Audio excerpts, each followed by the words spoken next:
So now, let's go to item number 3, which is proposed city map amendment to facilitate the rehabilitation of the Westchester Avenue Bridge. And that, our presenter is Philip Montgomery, actually a newly appointed chief engineer for the department. Thank you. So, good afternoon. Today for certification, I have an application by the New York City Department of Transportation, Division of Bridges, seeking an amendment to the city map. The proposed amendment involves the modification of legal grades on Westchester Avenue between Waters Place and the Hutchinson River Parkway East Service Road. The amendment will facilitate the rehabilitation of the Westchester Avenue Bridge over the parkway. The project site is located in the Westchester Square and Middletown neighborhoods of the Bronx Community Districts 10 and 11. There's an aerial showing the bridge and the elevated 6 train running above it. Area land uses include a mix of commercial and industrial along the Hutchinson River Parkway and low-density residential as you travel further east and west from the project site.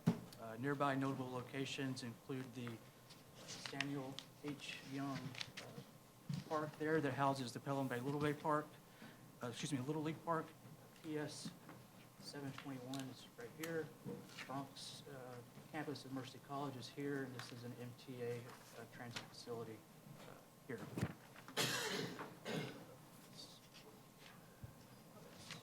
Eastern Bridge. Westchester Avenue Bridge was built in 1940 by the Triborough Bridge Authority in conjunction with the construction of the Bronx Whitestone Bridge as a crossing for the newly extended Hutchinson River Parkway.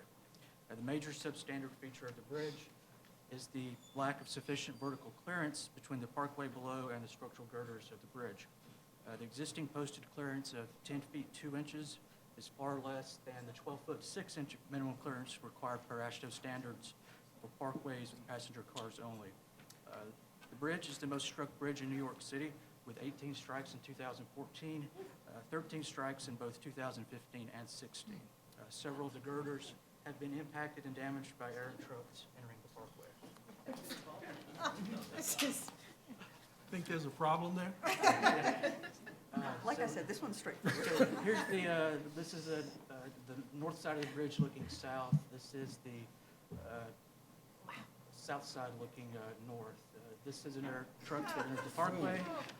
Yes. So the section of Westchester Avenue that will be raised is city-owned, mapped to a width of 100 feet and has 4 travel lanes, 2 in each direction with parking lanes and sidewalks on both sides. The maximum increase in elevation of the bridge is 1 foot 4 inches, with changes in legal grades being less than 1 foot. In addition to raising Westchester Avenue, the new bridge girders will be shallower to provide the required added vertical clearance. Again, the primary objective of the project is to rehabilitate the bridge and to achieve that standard vertical clearance of 12 foot 6 inches. The project will include the following elements: replacement of the concrete bridge deck and parapets, replacement of steel girders and bearings, replacement of 2 water mains and the addition of a 3rd, relocation of various underdeck utilities, new pedestrian fences, reconstruction of the approach roadways, rehabilitation of traffic signals, and the addition of a turn lane to the southbound parkway ramp at Waters Place. The proposed bridge will continue to have 2 lanes of traffic in both directions, along with sidewalks and a parking lane on both sides. Construction of the bridge will be completed in stages while maintaining 2 lanes of traffic in each direction on the bridge and the parkway below during peak weekday and weekend periods. Construction is slated to begin later in 2017 with completion in 2021. And there's the final bridge with your 12-foot clearance over the parkway. Questions from the commission? How long is it going to take? Commissioner Besser? Thank you. I think I read approximately 4 years for completion. Yes. Is that worst case scenario, or? That's the timeline that I'm aware of. I can discuss with the applicant team and get back to you. Commissioner Marin? Philip, between this and the Unionport Bridge, we all thank you. But we also all curse you because traffic is horrendous at the Unionport Bridge already. We know what's going to happen, but at the end of the day, when this is all finished, both this and the Unionport Bridge, it's creating better flow in both directions. on both those areas, so I just want to say thank you. And so I would suggest that this item be certified.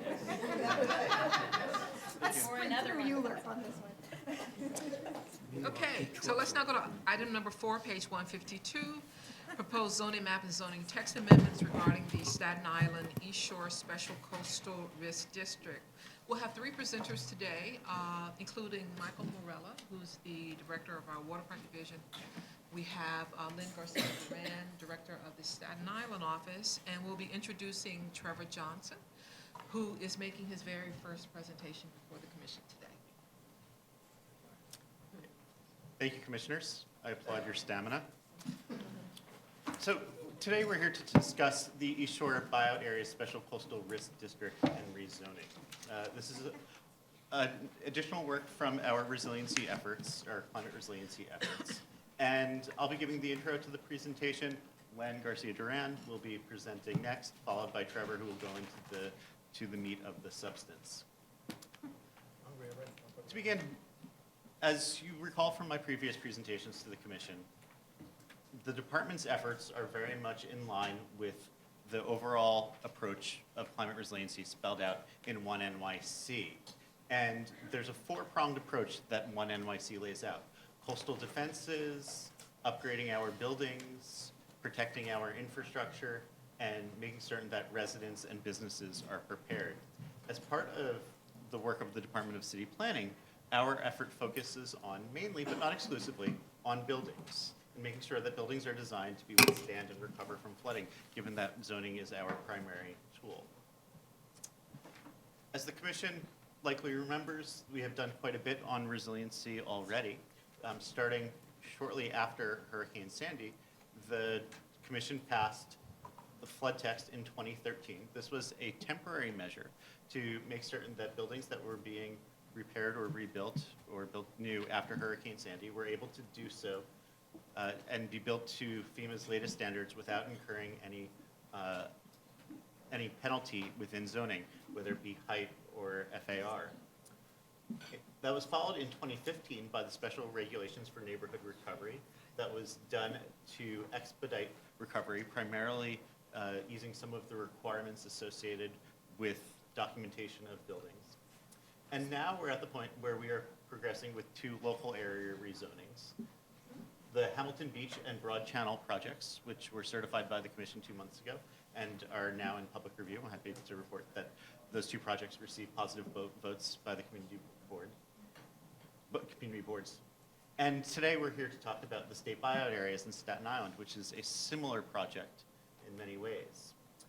We do anticipate that there will be a future citywide flood text, which we refer to colloquially as Flood Text 2, that we would pursue roughly anticipated in calendar year 2018, which would be to make that first flood text permanent, as well as take any of the lessons learned over the course of the past now 5 years to incorporate into that flood text. A quick overview of what the 2013 citywide flood text did. As I mentioned, one of the key elements was increasing the height of all buildings in the floodplain by allowing the height to be measured from the design flood elevation.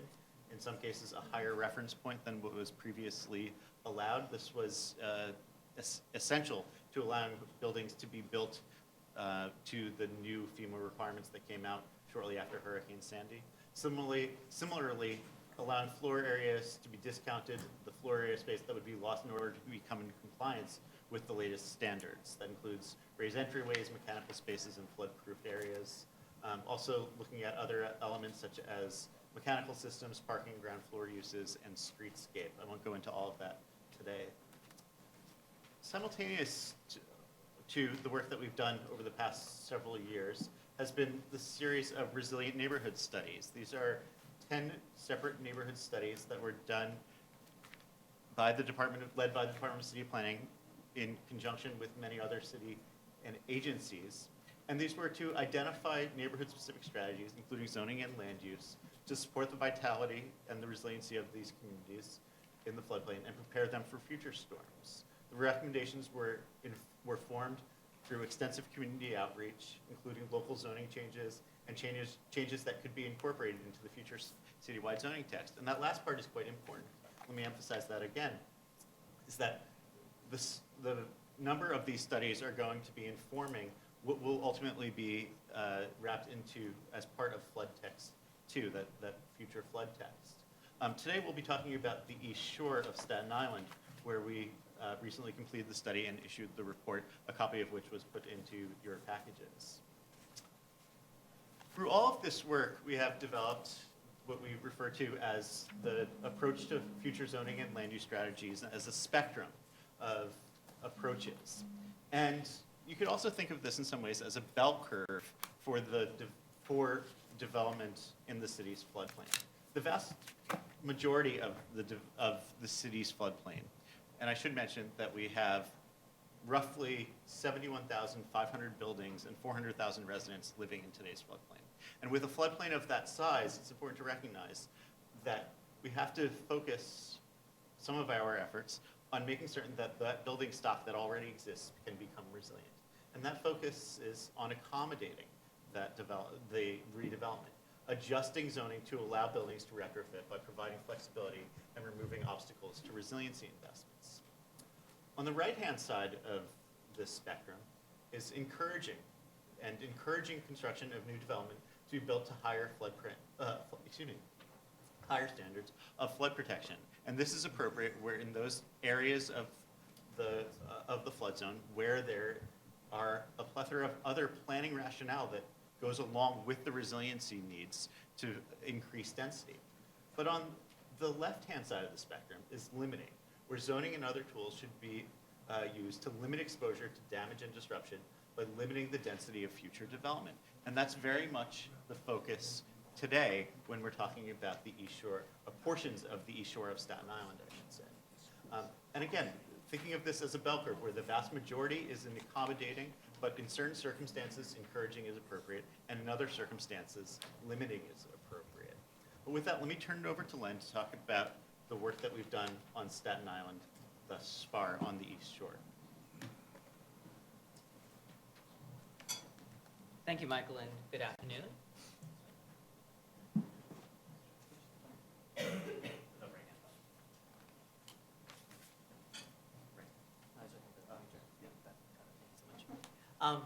So the East Shore Resiliency Report was actually released on April 14th, which, and before I share the recommendations with you that we actually crafted with the community, I'd like to first give you some background on the historic development patterns on the East Shore that led to our conclusions. What you're looking at right now is an aerial of 1924, and the study area is defined by the dots here. It's 4 miles long from the Verrazano, it's defined by the Verrazano Narrows Bridge and Great Hills Park, neither of which existed in 1924. It's a mile deep. For reference sake, that's Highland Boulevard, and that's the Staten Island Railroad line. The study area reflects the area that was flooded during the Sandy storm surge. Just to emphasize, that is a mile deep right there. In 1924, the shoreline was really a waterfront destination for many of those escaping the densities of Manhattan. It was served by a rail line from the North Shore to South Beach and streetcars from Midland Avenue up to the rail line. Along the waterfront, you would have found hotels, the boardwalk, and amusements, similar to a smaller version of Coney Island, you might think. Also in the high points along the waterfront, you would have found these summer bungalow communities like those found in the state buyout areas, which were essentially small summer cabins on narrow lots, accessed by pedestrian paths, which allowed you to walk barefoot to the beach, frankly. But you can see most of the area was still predominantly wetlands. In 1964, everything changed with the opening of the Verrazano Narrows Bridge, which made the area ripe for development. Many of the wetlands, there was an era of pre-environmental regulation. Many of the wetlands were filled at that point in time and housing built. The rail line on the South Beach was sold and attached homes were constructed. Robert Moses attempted to build a Father Capodanno, which was his concept of a shoreline boulevard between Verrazano Narrows Bridge and the Outer Bridge. He was halted by the National Park Service at Miller's Field. But in that attempt, he removed most of the remaining amusement parks in the area. In the decades since, the city has acquired many of the remaining many of the remaining wetlands in order to construct blue belts, which is a series of landscape retention ponds in order to manage and control the stormwater drainage in the area and reduce flooding in the surrounding streets. In the bungalow communities that remained, those summer cabins became weatherized and became year-round residences. The sand lanes, the pedestrian paths became paved. So you had little small streets without sidewalks and limited infrastructure, yet still surrounded by wetlands, which essentially flooded during the rainy season and burned during the dry season. Yet the area still was attractive for those who wanted to live in a beachfront community away from the crowds. Until Sandy, that is. Since 2012, we've been working with our advisory committee, which consists of East Shore groups, business community, our sister agencies, to craft recommendations to ensure a more resilient future for the East Shore. It's been informed by regular monthly meetings that the Borough President has hosted of federal, state, and city governments to coordinate recovery efforts. And this report, which should be before you today, had 4 key recommendations. As Micah was noting, to accommodate a current existing density in neighborhoods where we want to encourage recovery, reducing this flood risk in those areas by advancing and coordinating our efforts for the U.S. Army Corps Line of Protection. We want to advance resilient building forms in those neighborhoods where we actually encourage recovery. In the key historic commercial corridors of Midland and Sand Lane, we want to encourage appropriate density, increased density. And then also in areas where they're going to be subject to future flooding and wildfires, we want to limit future density to protect future residents and public safety officials in future storm events. These recommendations led to specific action items throughout the different neighborhoods in the 4-mile stretch here. Some of these actions we've already advanced, such as line of protection. We actually advanced earlier this year the acquisition ULURP for properties to allow the line of protection to advance. Many of these action items will advance. We will coordinate their outreach with the flood text 2 that Michael was referring to earlier.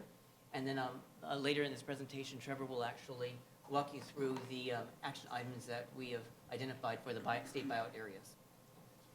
So briefly, walking through the action items, as you know, as the Commission is very much aware, this red line reflects the Army Corps' line of protection, a series of revetments and levees to protect the upland areas.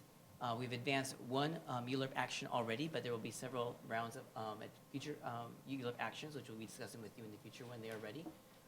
But the report also recommends better open space planning between the Parks Department's Shoreline Parks Master Plan and DEP's construction of the Blue Belts to ensure pedestrian and bike and future access between neighborhoods, the beaches, and the parks as we move forward in these neighborhoods.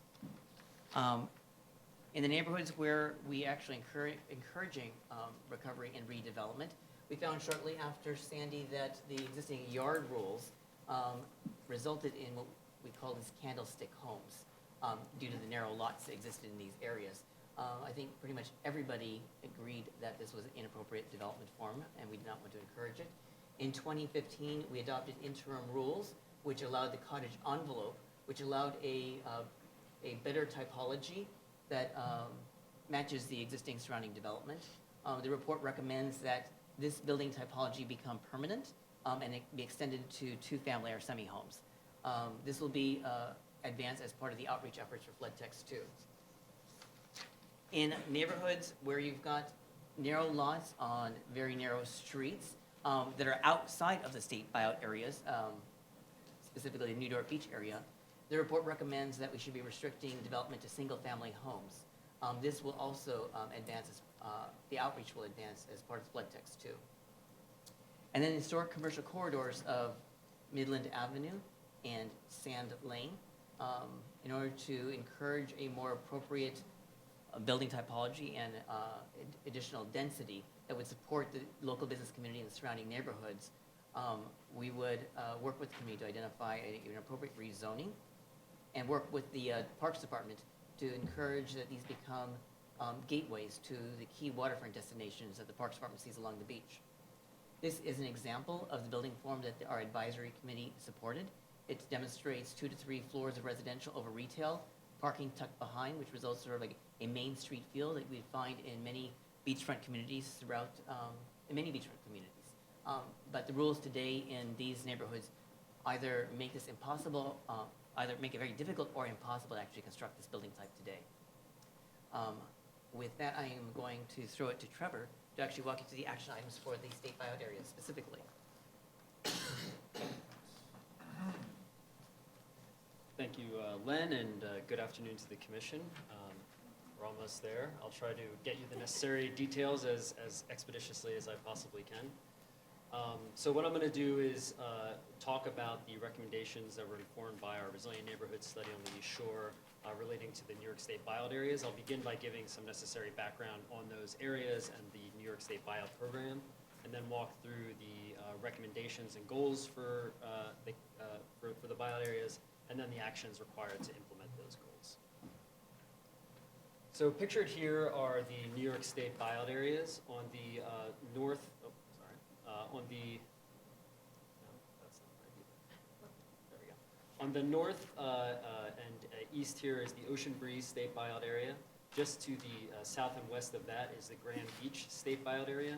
And then finally in the far south, adjacent to the Great Kills Park, is the Oakwood Beach buyout area. As you can see, these are smaller sub-geographies within the larger East Shore Resilient Neighborhood Study area that's shown in the white dashed line. A couple of other things to point out about these geographies is that they're quite close to the shoreline and ocean, and secondly that they're very low-lying.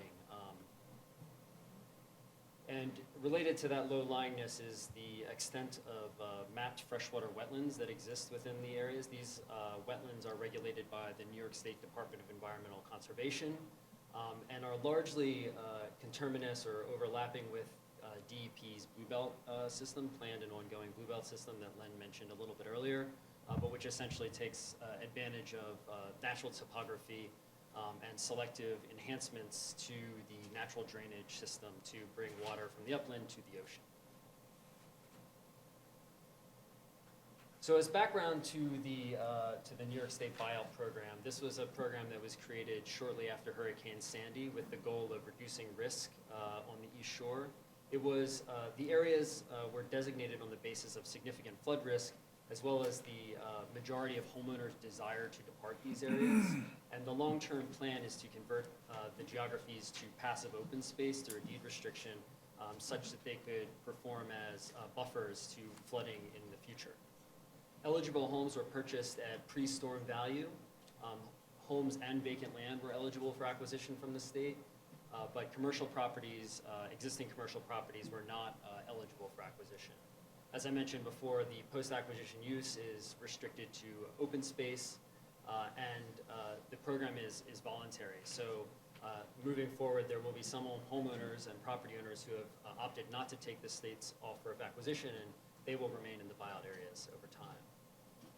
Our understanding from the state is that the buyout program is reaching its conclusion, and that new property owners will not be brought into the program. So with that, we are left with a select number of private landowners who remain in the buyout areas, and we have a sense of what that universe of property owners is. So in Grand Beach and Ocean Breeze, there's been post-buyout about 60% of the tax lots are either have been acquired by the state or were acquired or publicly owned prior to the buyout program. Within the 40% remaining private parcels, 49 are vacant or don't have existing structures on them, and 131 are non-vacant or have existing structures, primarily single-family residences with a few two-family residences as well. In Oakwood Beach, participation overall has been higher, with about 80% of lots being publicly owned post-acquisition program. The percentage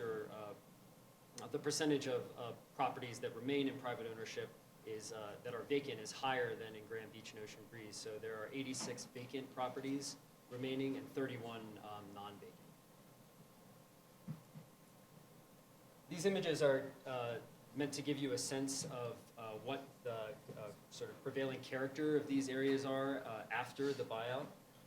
They were taken in the fall of 2016. These are images of Oakwood Beach buyout area. As you can see, the predominant character is now defined by large swaths of passive open space with some infrastructure remaining. The picture on the lower right here shows the existence of freshwater wetlands, and in particular tall grasses and phragmites that pose a risk of wildfire during drought that I'll talk about again in a moment. Grand Beach and Ocean Breeze have a slightly different post-acquisition program character, but still are defined by new swaths of passive open space, and similarly have significant areas of nearby freshwater wetlands. The picture on the top is, I think, typifies the sort of building that existed in these areas, bungalow-style buildings that existed in these areas, and this building in particular is one that was acquired by the state and will be demolished, if it hasn't already. As you probably can tell, the issues in these geographies are many. The first sort of most vital one is that the natural hazards that exist here pose significant risk to public safety, and those risks are both related to flooding and to wildfires. You may, or you are familiar with the Army Corps' line of protection that will remove much of the east shore from the 1% annual chance floodplain when it is constructed.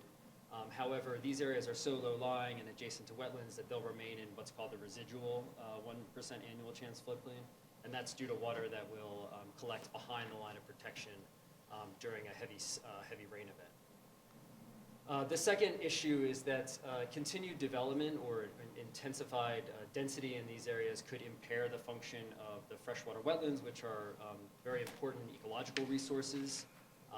And secondly, will impair the function of DEP's Blue Belt system, which takes advantage of these wetland systems. And thirdly, the state's buyout program is voluntary, and participation won't reach 100%. And so there will be property owners who remain, and these property owners will still have development rights pursuant to zoning and other land use regulations. Now I want to walk through the existing land uses and zoning in the buyout areas. Shown here are the post-acquisition program land uses, and in crosshatch in white here, you can see the areas that are still under private ownership and that are vacant. So these are properties that would retain development rights under as-of-right development rights post-acquisition. So the largest area in Oakwood Beach is zoned R3X, which permits single and two-family detached residences with a max FAR of 0.6 and a max height of 35 feet. And then there's a small area here that is zoned R31, and this would allow one and two-family detached and semi-detached residences, a similar floor area ratio to R3X. The slightly more complicated zoning in Grand Beach and Ocean Breeze, there is an area of R32 zoning which would permit multifamily, and in some areas zone C with a C11 commercial overlay, mixed-use buildings. And then there is an area of R31 which would again allow for one and two family detached and semi-detached residences. The existing C11 overlay permits a max commercial of FAR of 1.0, and then permits a range of local commercial uses. The parking requirement varies by use, but is in general between one required off-street parking space per 100 or 150 square feet of commercial floor area. These aerial images just show the pre-acquisition program character.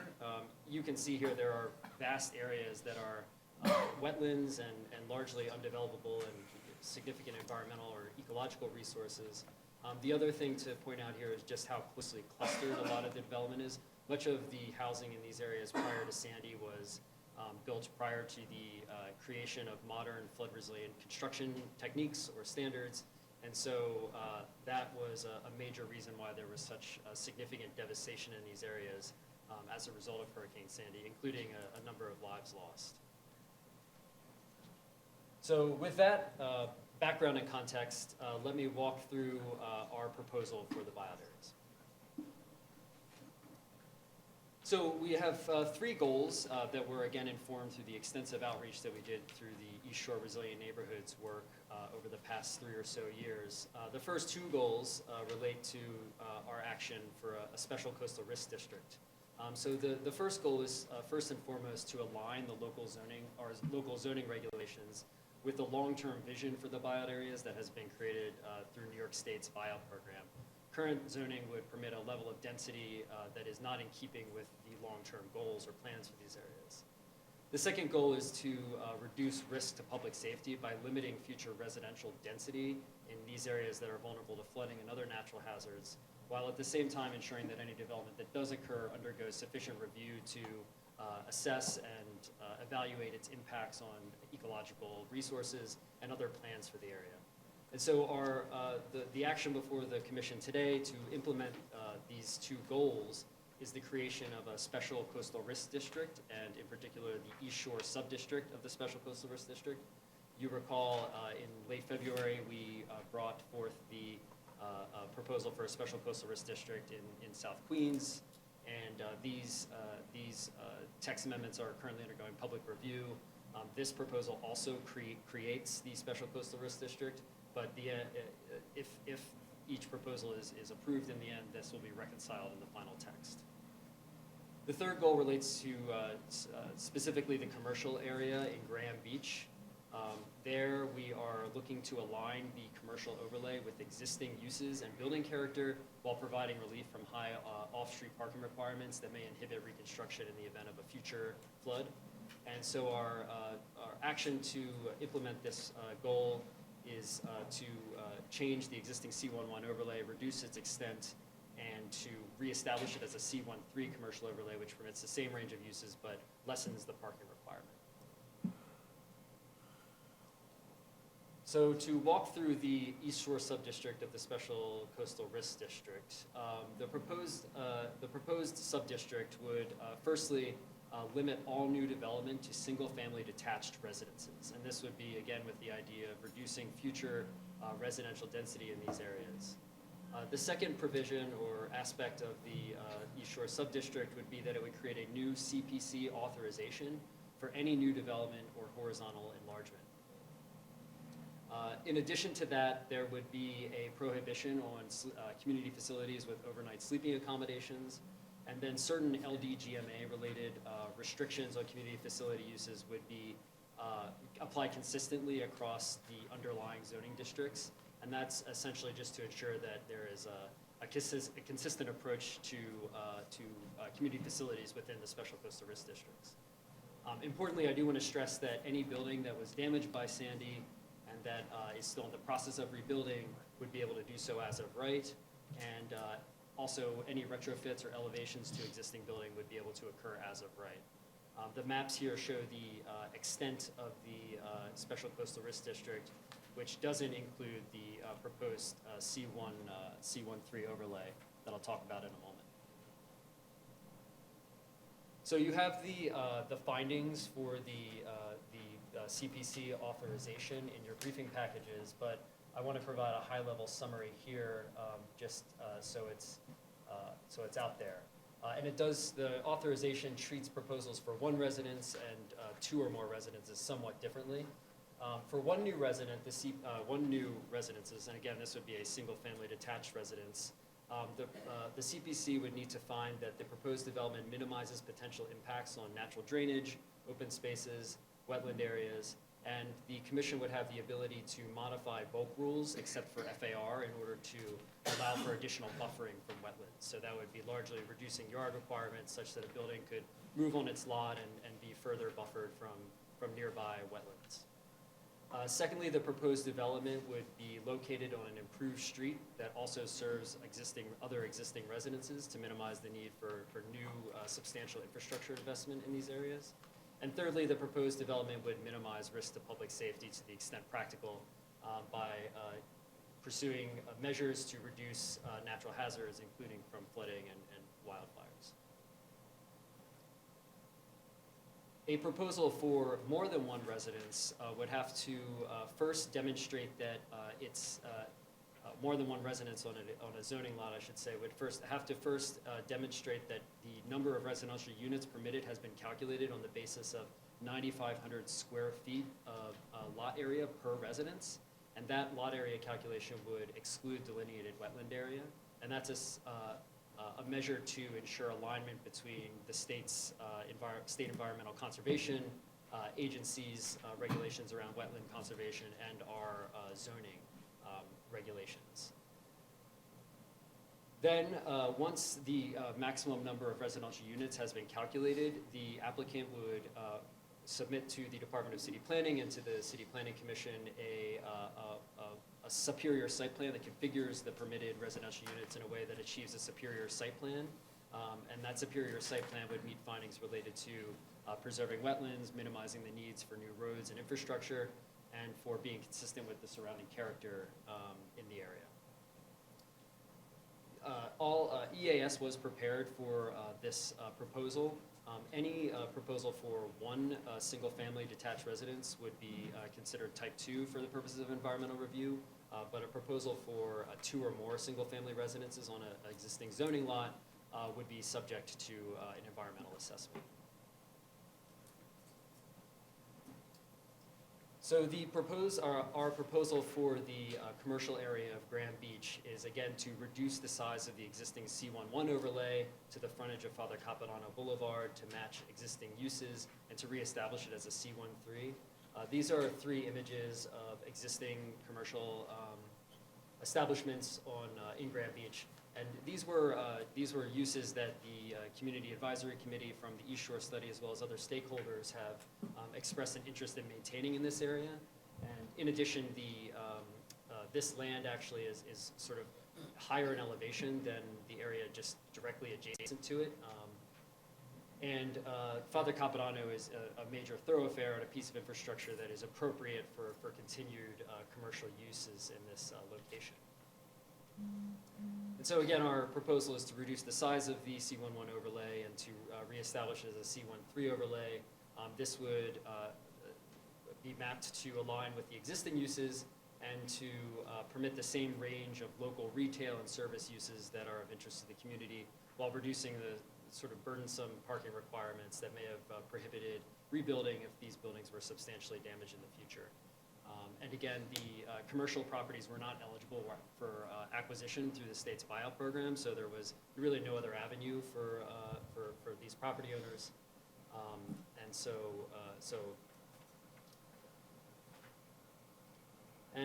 Just in closing, a bit about our pre-ULURP outreach.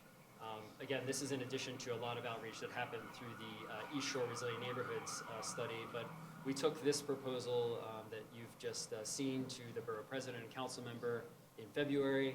We briefed community boards 2 and 3 on this proposal as well. And then, as Len mentioned, on April 14th, we also released the Resilient Neighborhoods East Shore report that you have in front of you, which outlines this recommendation as well as the rest that we've walked through. And I just want to say thank you for sitting through a very long presentation. A lot of information, but we're also going to be scheduling some East Shore site visits for the commissioners to provide all this information and provide more context on it. So looking forward to seeing all of you out on Staten Island shortly. Question from the commission? Commissioner Betzel? Yeah.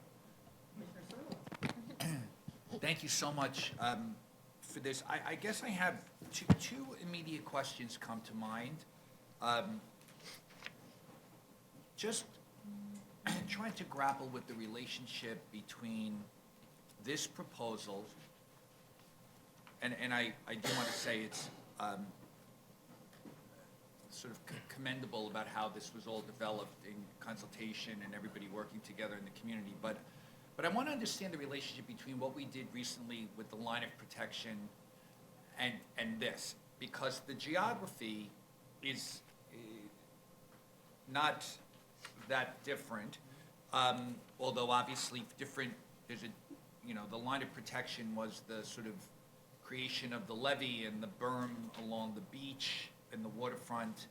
But when you look at the map, obviously if it's running 4 miles from the Verrazano to the Great Kills, it's capturing that entire line of protection. So what's happening? How are they working together? How are they consistent? And how does that ultimately, I get what each one is doing, but what is the work that needs to be done if it isn't already done, or that was done in order to get to this place that brings those two things together? Well, I would say there's a couple different, aspects to that. The first relates to the East Shore overall and our recommendations. The line of protection, as we mentioned, will likely remove much of the East Shore from the 1% annual chance floodplain, and that's the regulatory floodplain. But, in the meantime, and as a sort of multiple layer of defense against future flooding, building code and zoning regulations will continue to apply, and there's a significant amount of coordination that's happened between how we treat areas that may be behind future flood protection infrastructure. The buyout areas in particular, as I mentioned, these geographies will remain in the floodplain after the construction of the 1% annual chance the line of protection. And so they'll still have significant flood risk, and building code and zoning provisions related to flood resiliency will continue to apply in those areas over time. Mhm. And living in these areas would continue to be a risky and expensive proposition. So one would imagine that given the changes in zoning that will clearly limit, for lack of a better word, the options available to property owners in this area, that those who have not already participated in the buyout program, having knowledge of this, may be incentivized perhaps to have more formal discussions. I do recall we had at least one property owner in Staten Island in the line of protection matter who had a very specific plan for his property that I'm not sure if it's impacted here, but looking at the geography, it's very likely that it is. But I guess that would be the case for any property owner who has not come forward or who has ignored the opportunity, that this may be a good time for them to do it.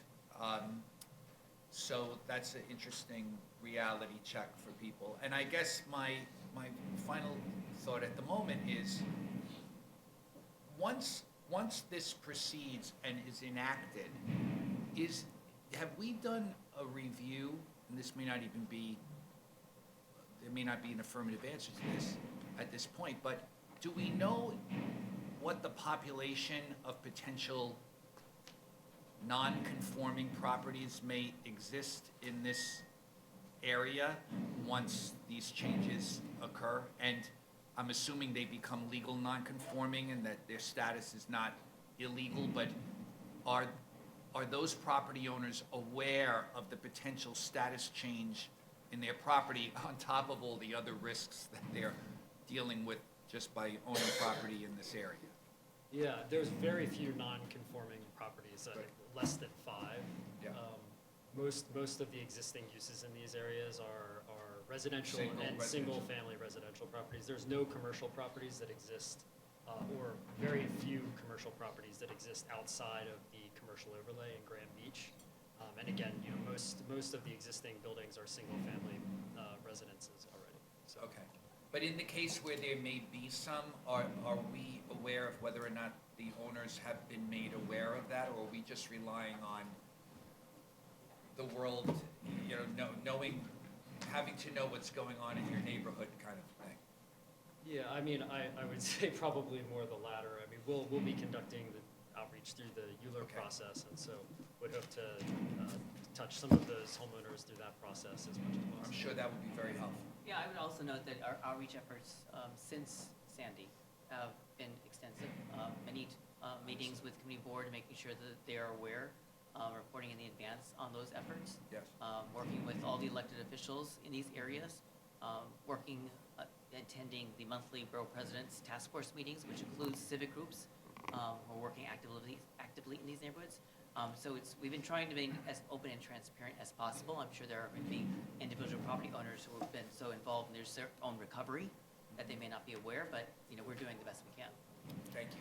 I'd also note, Commissioner Cirillo, that I had the pleasure of touring for around 2 hours with Len and the Borough President, and the houses in these areas are spotty because so many of the buyouts have been taken, and the Borough President appeared to know the name of the family of every one of the remaining houses. Yeah, I'm not surprised, actually.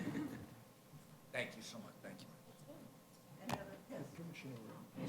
Thank you. Thank you so much. I know this was an extremely large amount of information that you had to get together for us and all of the work and the department put together. So we have 2 presentations. One is the Resilient Neighborhoods East Shore Staten Island, which basically is geared toward providing us with future phases. The one that's before us today is focusing on the New York State buyout area. Correct? Correct. Okay, so in the buyout area, if you refer to page 24 in the presentation, I just have a couple of quick questions.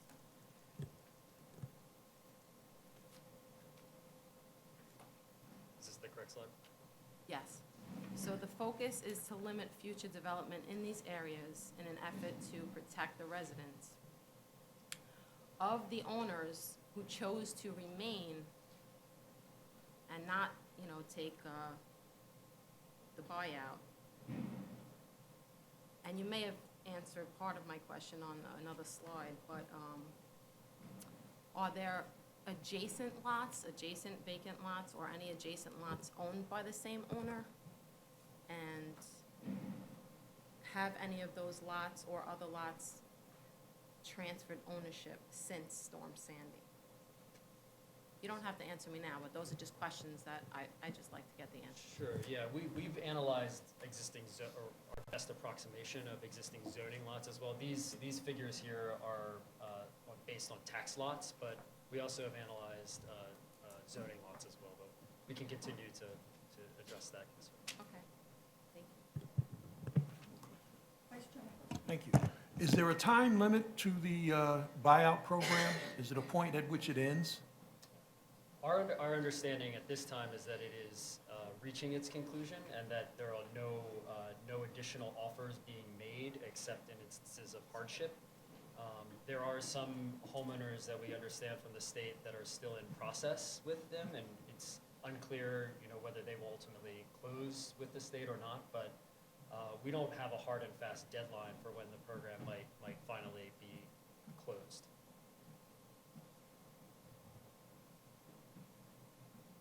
So,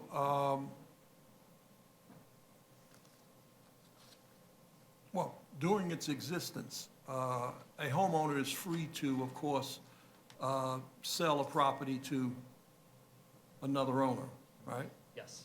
Okay. Thank you. Commissioner Lynn. Well, so these 2 thoughts, this relates to Commissioner Cirillo's line of questioning. So this particular application, these additional limitations that are now being put on development in this area, won't really function as an incentive for anybody to get involved in the buyout program, will it? It's more, now that buyout's all done, we really want to put a lid on what remains? I think we want to ensure that the land use regulations that the city has are in keeping with the long-term plans that the state has instituted through the buyout program, and that any future development that does occur, and to be sure development could still occur in these areas, is aligned with those plans and is consistent with the conditions on the ground. Okay, but, so it's if someone finally wakes up, after notwithstanding all of the outreach that Len just described, this is just the straw that breaks the camel's back, and finally someone says, you know what, I'm done. Too many restrictions, I want out.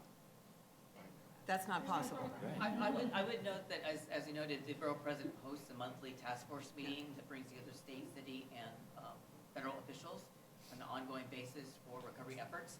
So they continue to monitor and track all the ongoing issues on a regular basis. To what end, we'll see. Yeah. Because I would think that the city would really desire to acquire, we really want to add all of these parcels to the Bluebelt. So is city acquisition perhaps an avenue? I know the city has an acquisition for redevelopment program in areas Yeah. outside of state buyout areas, because obviously in the buyout areas, you want to remain open space. So the city and state are going to be exploring all avenues Okay. moving forward. Thank you. Commissioner Cantor. Yeah, further to the vice chair's question. I live, this is hypothetical, I live in a house right on the border, but in the zone, not out of it. So therefore, I'm susceptible. However, I'm also a card player. The guy next door to me, if I were to buy his property, could I merge that lot with mine and gain advantage? That's what I was asking. Let me make sure I understand. So if you're inside of the proposed special Just on the edge inside, in, with an adjacent property also inside. And that, if I were to buy him out, or he were to buy me out, could I now merge the two lots and build accordingly? so the proposal would essentially look at zoning lots that exist as of today, or as of now. So there would be no way to form a new zoning lot that somehow skirts these regulations. Well, Yeah, we can also get back to you if you have additional follow-up questions on that. I just don't want anybody making a poor decision, us or they. Sure, yes. We can make it more specific in our presentation regarding public health. Yes, Commissioner Glassman. Although Commissioner Cantor said it much nicer than I, that's pretty much what I was asking. And also, just to add, while the city has, and this goes to Commissioner Levin's point, I think, that while you said the city has obviously acquisition programs for rebuilding, redevelopment, when it comes to the Bluebelt program, we see this often, I won't say all the time, but we see this often, and I certainly have experienced this with a variety of hats in my life, that the city moves to acquire property within Bluebelt areas very often in terms of making the Bluebelt work. So I'm just wondering if that's, I'm just throwing that in there because we didn't mention that, but it's, forget about all the buyout and forget about all of that. If at some point, some of these properties, if not to become part of state wetlands, or perhaps yes, but to be part of DEP's Bluebelt program, there may be another option for acquiring the private property and making it part of the entire Bluebelt system. On a related note to the Bluebelt system, so if there were to be an acquisition program through the Bluebelts, that would also require another ULURP to map those. But I would also add that as the line of protection is going through final design, the drainage needs for that will also be assessed. Right. And that may in fact also become Create another a map. avenue. Yes, okay, good. But again, very much still to be determined. I don't want Of to course, no, I just didn't want to leave that out because that's a significant piece of potential. And all those agencies are at the table at the Borough President's task force. Okay, great. Yes, Commissioner Del Lewis. This is a question, not so much about the East Shore area so much, but since you opened it up with discussing citywide, I just would ask if you happen to know off the top of your head, or if you could get back, about the percentage of the number of residential units that you mentioned that were in the flood zones. What percentage of those are public housing? What percentage of those are affordable housing that are not public housing? And then, obviously, you're coming up with recommendations that are very specific to these neighborhoods, but which could also apply to other areas that are flood zones that aren't being looked at closely. It would just be helpful to know which ones you think may apply to areas like Sunset Park, Red Hook, Gowanus, or other areas that folks may be interested in. Sure. So I will have to get back to you with the numbers. We've certainly looked at the breakdown of number of units in the flood zone citywide. I don't have those numbers off the top of my head. I would also say that each of these other geographies that you mentioned, Sunset Park, Gowanus, Red Hook, those are areas that will have to be looked at individually. That's not something that we can necessarily make a blanket statement on right this minute. No, I just wanted to say, I think there should be a definitive date for the expiration of the buyout plan. Shouldn't be like ebbing and then one day it's just gone. There Well, ought to be given that something it is a definitive. state program, it's not something that we have direct control of. Well, yeah, but they should at least tell you. I mean, you can't control it, but they ought to be able to tell you as to when it is. Email or Yeah, something. No disagreement. okay, all right, And we can reiterate our request right, for more information. right. That will take care of that. This is another item that we would like to see certified. Yes. Thank you. So let's now advance to item number 5, page 174, proposed site selection and acquisition of property to facilitate engine 268 and ladder 137 relocation. Our presenter is Brendan Pilar, who's the lead project planner in the Queens office. Item number 5, page 174. Good afternoon, Commissioners. Moving from Staten Island South Shore to Queens' South Shore, we're focusing on the middle of Rockaway Peninsula, where the fire department and DCAS seek a site selection and acquisition of a privately owned site to construct a new firehouse for Engine 268's Ladder 137 in Queens Community District 14.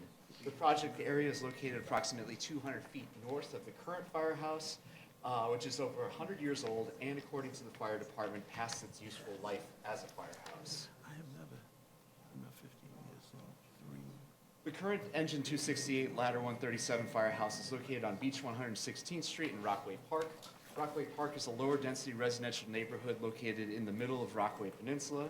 The companies are part of the fire department's 13th Division and 47th Fire Battalion, which consists of 5 firehouses on the Rockaway Peninsula, which, as you can see on this map, due to the geography of the peninsula, particularly its narrow width, are located almost exactly in a straight line. The current firehouse is a 10,000 square foot, 3-story facility located mid-block on the west side of Beach 116th Street. The firehouse was built in 1912 and designed in the colonial arrival style with arts and crafts elements. I admit I had to look up what arts and crafts elements were, but on this building, it's really the shields, the step parapet wall, are the main elements of arts and crafts.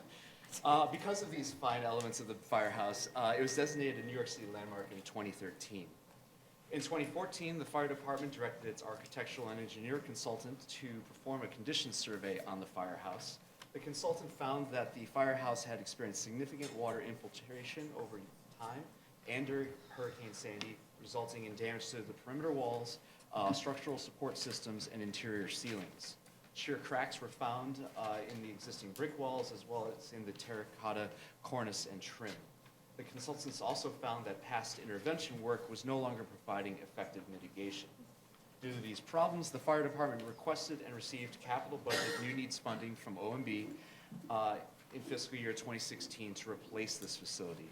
The FD&Y reviewed over 1,000 potential replacement sites, and only the project area associated with proposed actions was available, met the agency's requirements for a double company firehouse, and would allow the agency to maintain its emergency response times on the Rockaway Peninsula. As I mentioned, the project area is located on Beach 116th Street. It's actually at the intersection of 116th Street and Beach Channel Drive. 116th Street is a local commercial corridor that runs 2 blocks north-south, and Beach Channel Drive is a main thoroughfare, in contrast, and through truck route that runs east to west and connects the peninsula across the peninsula. Jamaica Bay is located immediately to the north of the project area, across Beach Channel Drive, and the Atlantic Ocean is located 2 blocks to the south of the project area. Land uses to the north of the project area include parkland dedicated as a September 11th memorial and local retail and service uses. To the east is the confluence of Beach Channel Drive and Newport Avenue, as well as several 1-story local retail uses with at-grade parking. To the south, across Newport Avenue and along Beach 116th Street are additional commercial and mixed commercial and residential buildings ranging from 1 to 4 stories in height. The area to the west of the project area is primarily comprised of 1 and 2 family residences ranging from 2 to 3 stories in height. Much of the area's zoning, including the zoning of the project area, was updated in 2008 as a part of the Department of City Planning's Rockaway Neighborhoods rezoning, which sought to reflect established building patterns in residential areas and encourage the redevelopment of underutilized sites along major corridors. The project area is zoned R5B with a C13 commercial overlay, which allows a firehouse as of right. The project area is a privately owned site that was formerly leased to HSBC Bank. The bank branch was damaged during Hurricane Sandy in 2012 and did not reopen. The site is currently developed with a vacant single-story building and a surface parking lot. The site is located in an A zone with a base flood elevation of 10 feet according to FEMA's preliminary flood rate insurance maps. The FDNY inspects the new firehouse will be a two-story, approximately 13,000 square foot building. The firehouse would be sized to house a combined engine and ladder company's apparatuses, as well as space for other programs and operations, including training and work areas, and storage for high axle vehicles for use in response to major flood events. New curb cuts will be provided on Beach Channel Drive on the northern portion of the site, and Newport Avenue on the southern portion of the site to facilitate the movement of apparatuses entering and exiting the firehouse. And an additional curb cut would be provided on Newport Avenue near Beach 116th Street to access a staff parking area. While a firehouse of this size would not be required to provide off-street parking, it is expected that 10 accessory parking spaces would be included as part of the site's development. The front wall and overall height of the firehouse is expected to rise about 35 feet above grade. The first floor of the proposed building would consist of approximately 6,000 square feet and would accommodate 3 apparatus bays. A mezzanine area consisting of approximately 1,000 square feet would include a sitting room, a dining room, and a kitchen area. The second floor of the proposed building would be approximately 6,000 square feet, include locker rooms, a health and fitness room, office space, and a training room. It is expected that the firehouse would be constructed to meet or exceed all flood resiliency standards, including locating the building's mechanicals, electrical systems, and emergency generator above the floodplain on the second floor of the building or the roof. It is expected that up to 12 firefighters would be on site during each of 2 daily shifts from 9 a.m. to 6 p.m. And from 6 p.m. to 9 a.m. So in conclusion, the proposed action is requested because the fire department has determined that its current firehouse for engine 268 ladder 137 is past its useful life as a firehouse after finding numerous structural deficiencies. And by acquiring the project site, the FDNY would be able to construct a modern, resilient facility that would meet the agency's emergency response requirements on the peninsula, thereby maintaining and enhancing the unit's overall operational capabilities. The existing firehouse would continue to be used until a site is acquired and a new facility built. Upon relocating engine 268, ladder 137 to the new firehouse, the FDNY would surrender jurisdiction of the current facility to DCAS to determine a reuse. Thanks. And thank you for the crispness and brevity of the presentation. Commissioner Dweck. Question, I'm looking at the map on, project location map on page 3 of the presentation. Yes. So, in relationship to South Brooklyn, it seems that there's a lot of firehouses located on the Rockaway Peninsula, or is it that you're just showing the closest 4 firehouses? I'm just showing you the closest 4, and it's part of the challenge of relocating this facility anywhere else is because the agency has to meet its response times on the Rockaway Peninsula, and once you get off the peninsula, it obviously increases those response times.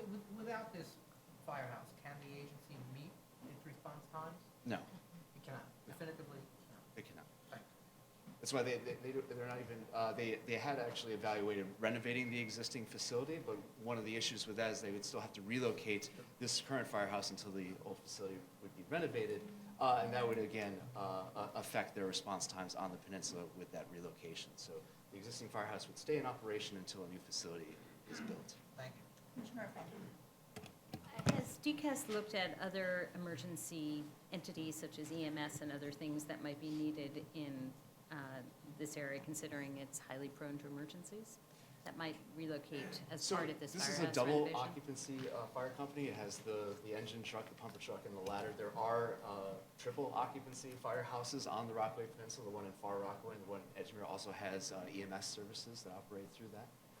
The other 2, I'm not quite sure what their operational capabilities are, but there is an EMS presence on the peninsula already. Thanks. Commissioner Delaude. Considering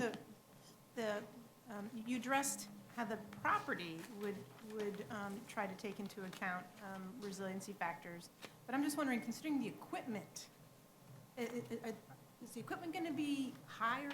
I mean, is there going to be like a big ramp or something that will keep them from getting flooded, you know, considering But I have water. certainly an issue with the fire department's existing facility on Beach 116th Street, which, as the presentation noted, was over 100 years old and definitely not built to new flood resiliency standards. So the fire department definitely wants its firehouse and its equipment to be Right. handled in a resilient way, so there would be the expectation. And these are also vehicles that have high axles, so water could potentially pass underneath them.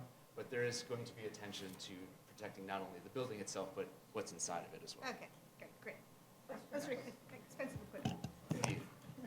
No, I just wanted to make the observation with regard to this century-old colonial revival firehouse. Arts and crafts. With arts and crafts, of which there are many. Yes. Several architects designed many of these things over the 20th century. They do have bright futures as readaptive uses. 125th Street, I know of, is now a new cultural center. So I trust our colleagues at DCAS know of this history That's right. and will hopefully follow it.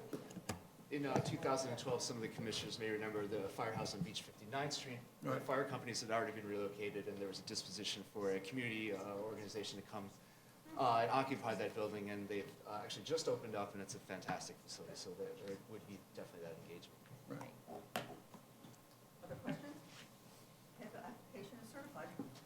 Let's now move to item number 6, page 204, proposed special use permit to facilitate a commercial building and accessory signage at 120 Kingston Avenue. Our presenter is Corin Manning, the Brooklyn office, page 204. Good afternoon. 120 Kingston LLC seeks a special permit pursuant to Section 74-711 of the zoning resolution to modify the applicable use regulations of Section 2210 to reestablish the Kingston Lounge, a Use Group 6 commercial use on the ground floor and in the cellar of an existing 3-story building, and allow the restoration of accessory commercial signage at 120 Kingston Avenue, located in an R6 zoning district within the Crown Heights North Historic District and Brooklyn Community District 8.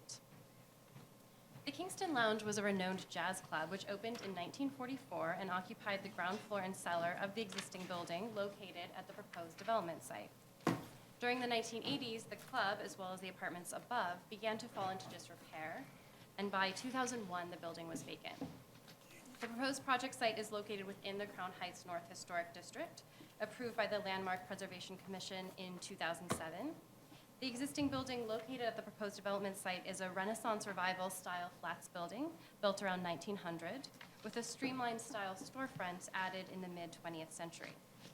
The LPC has approved the necessary exterior facade work for the proposed development and has issued a certificate of appropriateness for such work as well as a certificate of no effect for the proposed restorative work issued on April 21st, 2016. R6 and R6 C13 zoning districts cover the area surrounding the proposed development site. R6 zoning districts permit medium-density residential and community facility uses, and C13 commercial overlays allow commercial uses at an FAR 2.0 when wrapped over R6 through R10 districts. The surrounding area is generally characterized by residential multifamily walk-up townhomes with some community facilities and commercial retail establishments. Side streets are characterized by brownstones ranging in height from 2 to 4 stories. Many ground floor commercial establishments line this section of Kingston Avenue, including eating and drinking establishments, retail stores, laundromats, salons, and commercial offices. At the intersection of Kingston Avenue and Bergen Street, where the subject block is located, a C13 commercial overlay covers 3 corners, excluding the corner where the subject site is located. The proposed development site is within a half-mile of the Kingston Troop C station, as well as the Kingston Avenue stop on the 3 line. The B43 bus runs northbound on Kingston Avenue. The proposed development site is located at 120 Kingston Avenue, Block 1222, Lot 40, in an R6 zoning district. The site has 94 feet of frontage on Bergen Street and 18 feet 6 inches of frontage on Kingston Avenue, with a total lot area of 1,739 square feet. The existing building is a 3-story building with a cellar. It has just over 6,000 square feet of gross floor area and existing legal non-complying zoning floor area of 4,532 square feet, or 2.6 FAR. The existing building is in dilapidated condition and is currently vacant. Pursuant to the special permit, the applicant proposes to reestablish the Kingston Lounge at the ground floor and cellar of the existing building located at the proposed development site. The applicant proposes interior alterations to restore the use of the ground floor and cellar, each approximately 1,500 square feet, as the Kingston Lounge, a use group 6 commercial use. Separate from the subject application, the applicant intends to restore residential apartments on the second and third floor, with 2 dwelling units per floor. The accessory commercial signage to be restored consists of a total of 130 square feet of illuminated non-flashing signage, including 28 square feet of signage on Kingston Avenue and 102 square feet of signage on Bergen Street. The accessory commercial signage to be restored will project 12 inches past the street line and will be 14 feet above the base plane. In order to restore a use group 6 commercial use on the ground floor and in the cellar level of the existing building located at the proposed development site, as well as permit the restoration of exterior commercial signage, a special permit pursuant to ZR Section 74711 is required to modify the applicable use right provisions of ZR Section 22-10. Section 74711 allows for the modification of use in bulk in order to further the preservation of designated landmark buildings or buildings located within historic districts. The requested special permit will ensure the historical features of the existing building will be restored and brought up to a sound first-class condition, and that a continued maintenance program will be established and implemented to ensure the building is properly maintained in a sound condition. The requested special permit will facilitate the restoration of the Kingston Lounge, a long-standing commercial use at the proposed development site, which the applicants have stated is historically and culturally significant to the neighborhood and consistent with existing uses within the surrounding area. Thank you, Corinne. I have to admit to a nostalgic interest in this application, having in the early 70s gone to hear jazz at the Kingston Lounge. Questions from the commission? Any questions from the commissioners? Okay, so this application is certified. Thank you. Let's now go to item number 7, page 239, proposed acquisition of property to facilitate warehouse space for the New York City Office of Emergency Management. Our presenter is Reade Street of the Brooklyn office. Page 239. Good afternoon.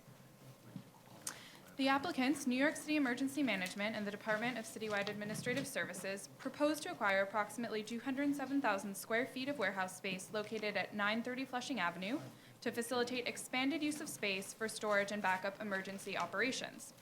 A site selection and acquisition action for approximately 96,000 square feet of the subject warehouse was previously approved by the City Planning Commission on March 22, 2006, and the applicant will continue to occupy that space. The applicant intends to lease the entire property for a term of 20 years. The project area is located in southwestern Bushwick, just south of Brooklyn Community District 1, Greenpoint, Williamsburg, and west of Community District 3, Bedford-Stuyvesant.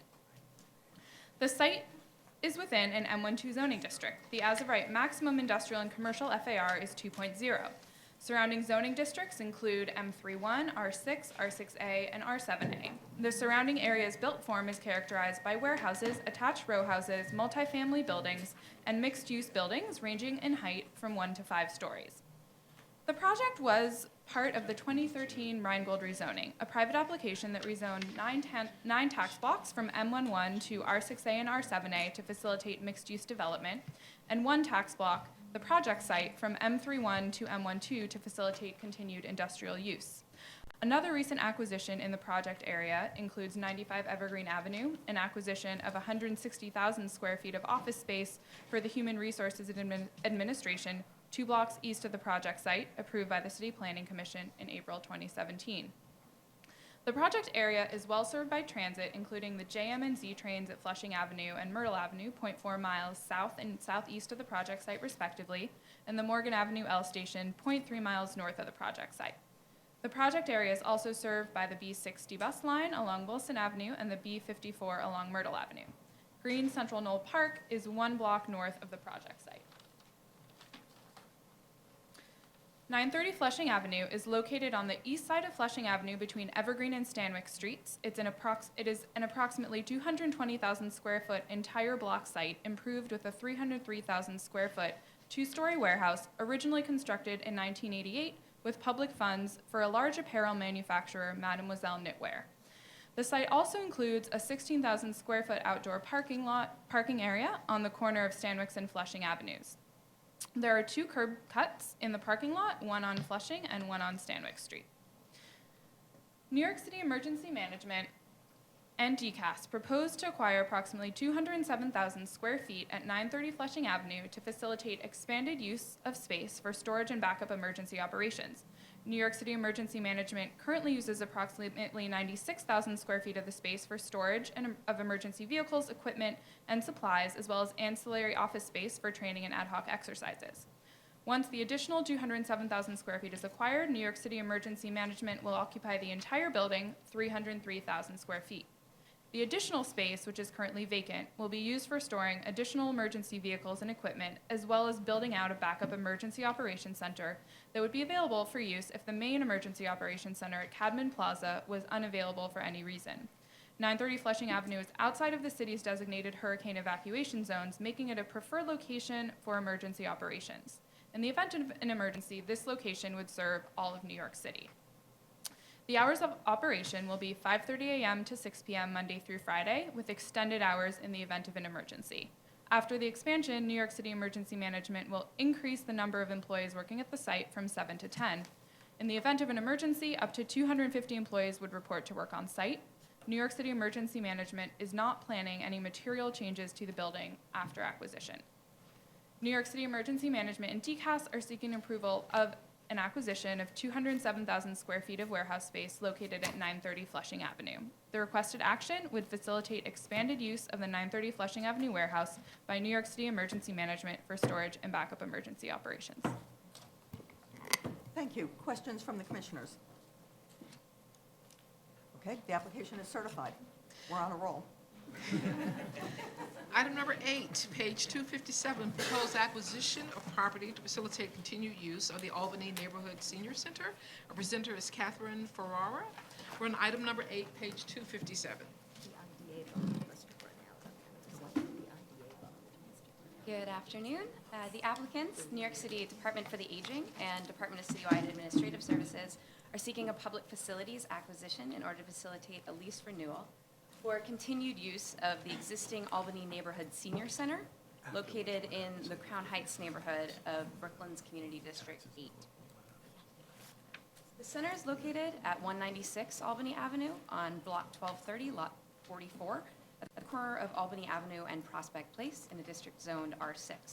The center fronts on Albany Avenue, which is a wide street.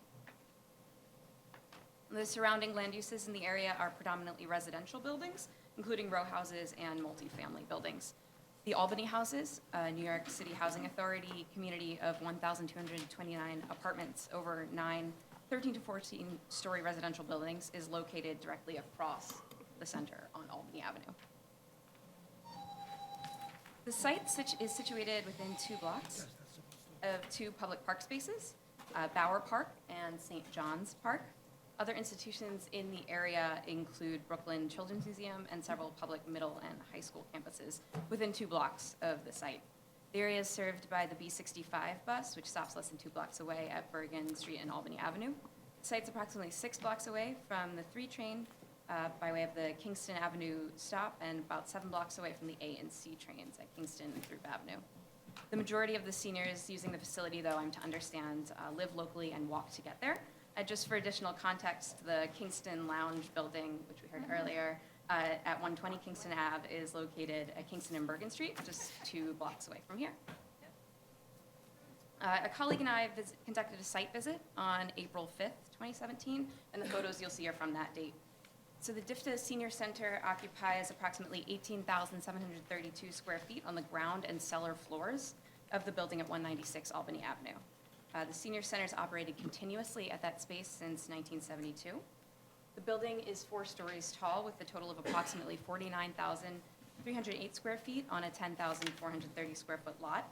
It's privately owned and was rented by the city for use as both a senior center and a childcare center from 1972 to 2016. The childcare facility had occupied floors 2, 3, and 4. It was closed in 2016, but the senior center continues operation under DIFTA. There are 3 entrances to the building. The senior center uses a primary entrance that faces Albany Avenue at the corner of Albany and Prospect Place. It's shown in the upper right, as well as a secondary entrance farther north on Albany Avenue. The building has a handicap-accessible ground floor entrance and an elevator. Just some photos of the surrounding area. On the left is the sidewalk on Albany Avenue. It does provide trees and benches, and the view across Albany Avenue to the Albany houses. On the right is the view down Prospect Place. And a few images of the senior center facilities. Programming at the Albany Neighborhood Senior Center is provided by Fort Greene Council. Programming includes meals, social services, educational activities, and health-related activities.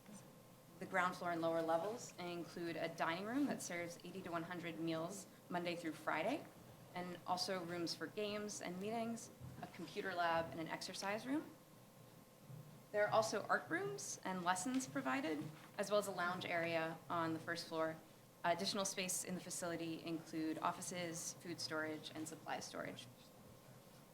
A previous acquisition application was approved by the City Planning Commission on July 27, 1994, for a period of up to 20 years for the property's lease, which requires another acquisition for renewal of lease this time.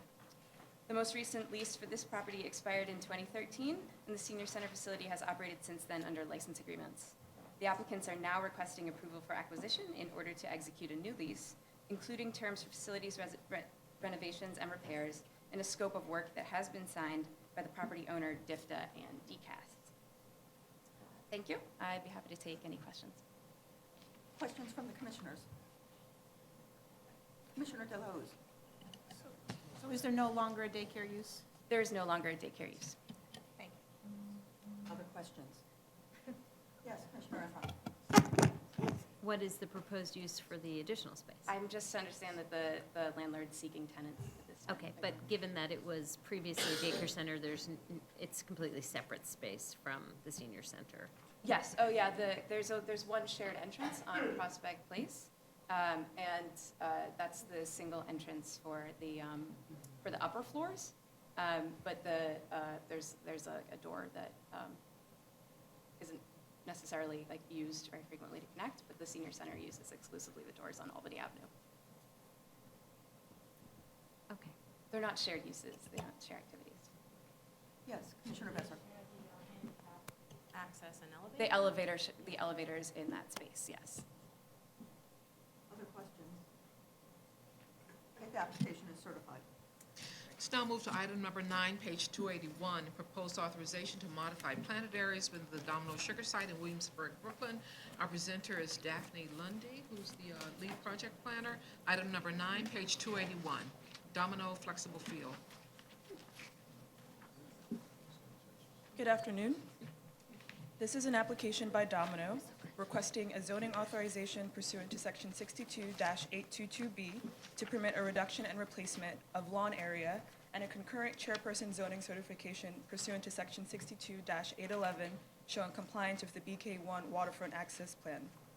These actions would facilitate the replacement of 6,771 square feet of planted lawn area with artificial turf within the flexible field to allow for more year-round use, and the replacement of 511 square feet of planted lawn with a rubber play-safe surface material adjacent to the play area to comply with consumer product safety requirements.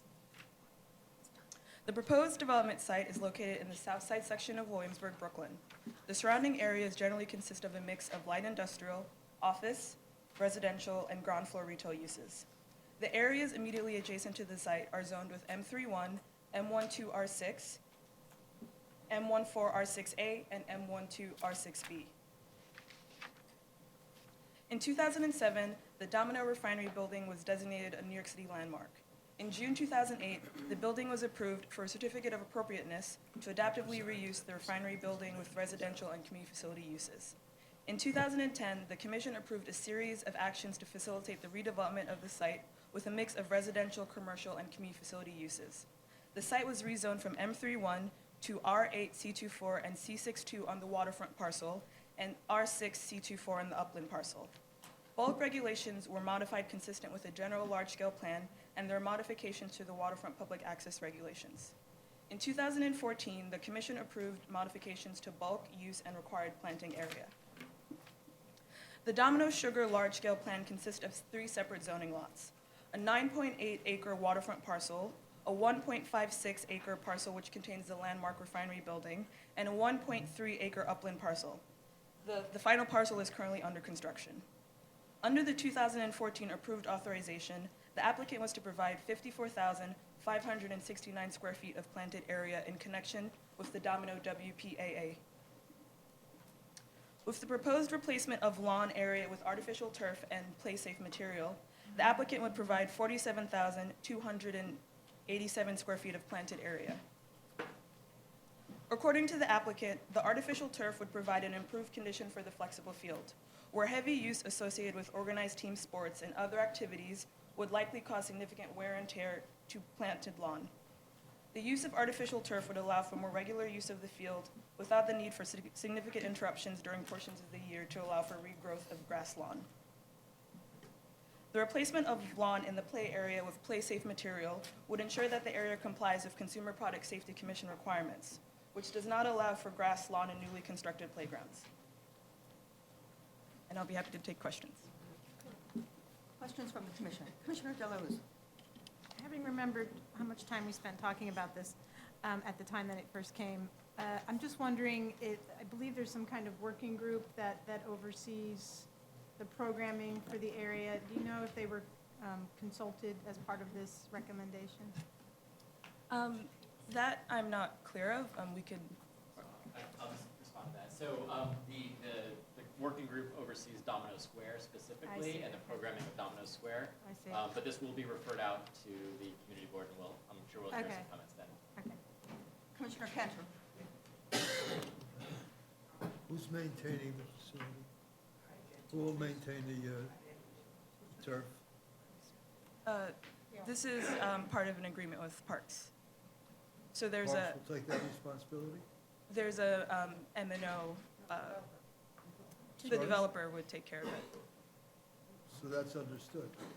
Yes. Okay. Commissioner Levin.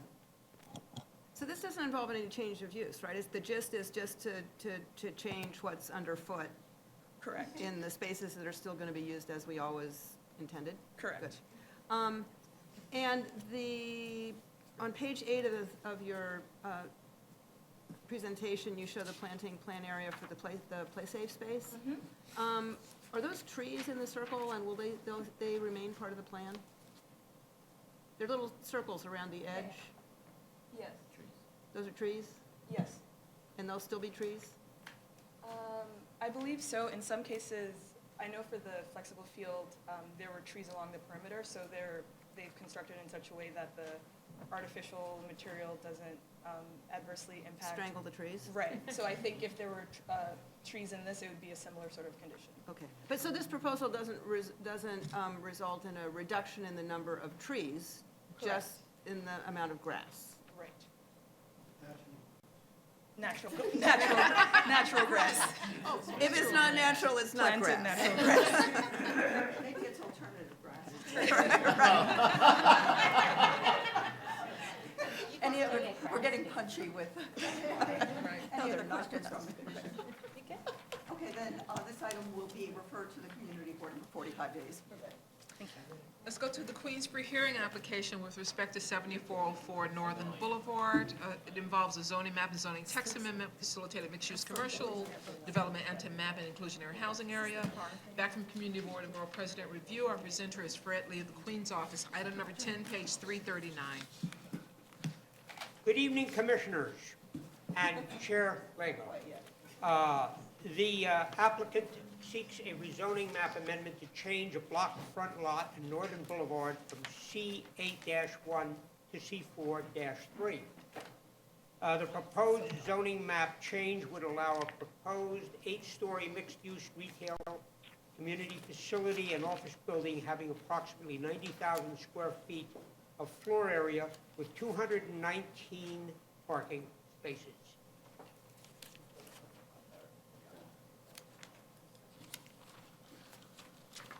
Because the proposed C43 rezoning has an R6 equivalent, the applicant also requests a zoning text amendment for a new mandatory inclusionary housing area.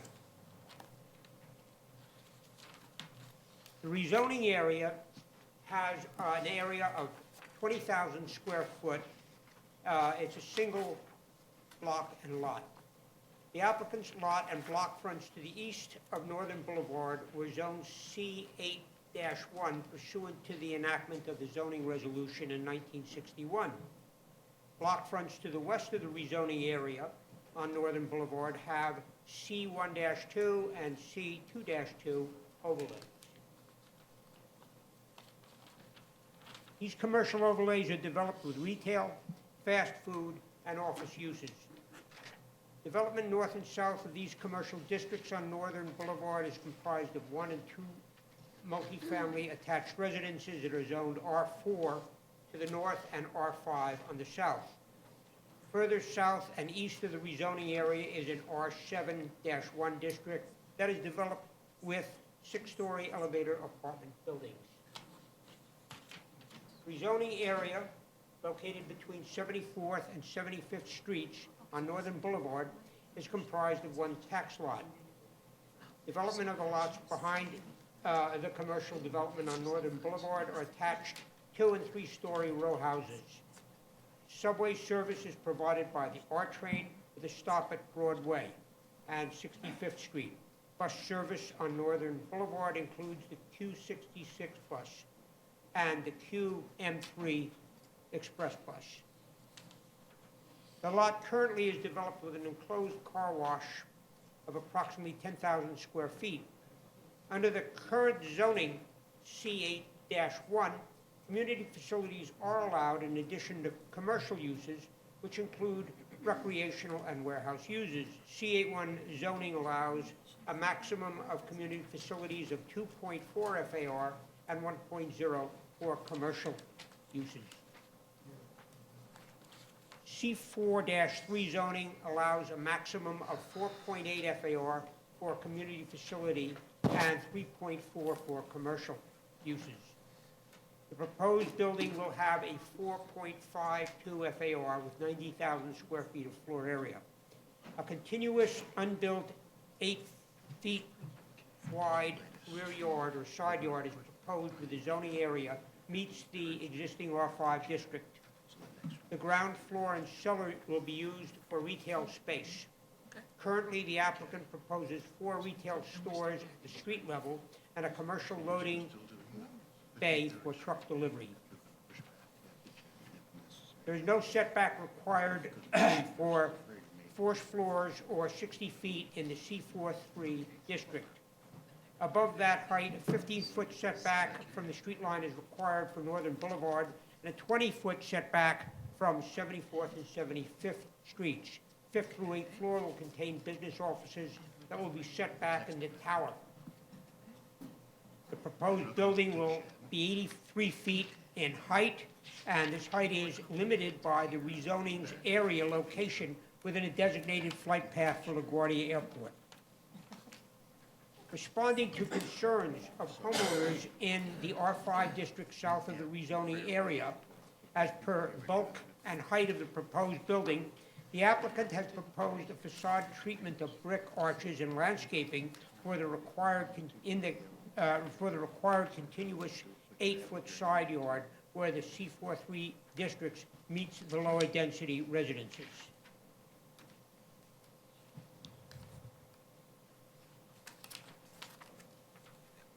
Above the street level retail space, the structure will have 2 levels of required and accessory parking with 219 spaces.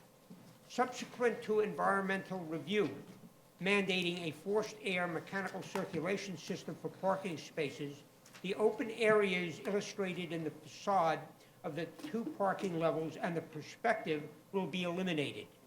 The parking spaces will be entirely mechanically vented. Fred, perhaps we can just get to the community board and to the borough president recommendation? Yes, certainly. I think Be glad to. that'd be awesome. Thank you. On March 9th, the community board voted in favor of the application. The vote was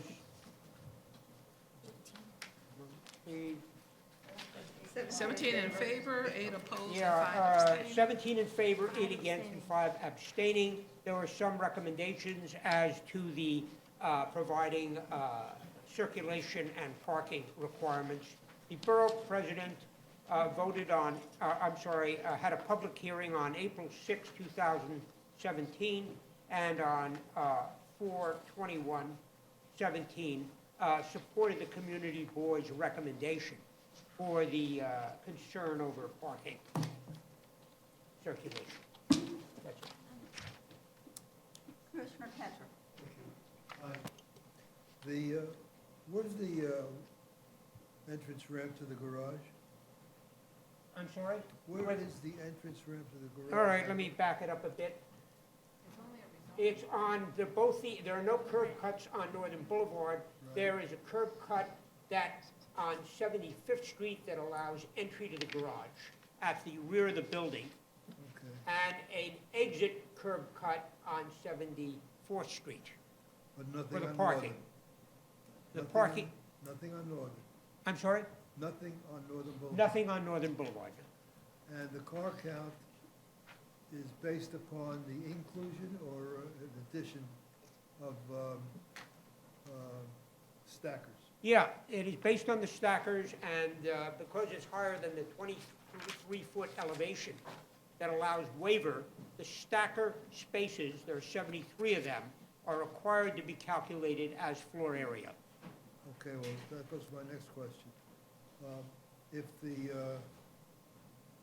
space becomes mechanically ventilated, it claims FAR, does it not?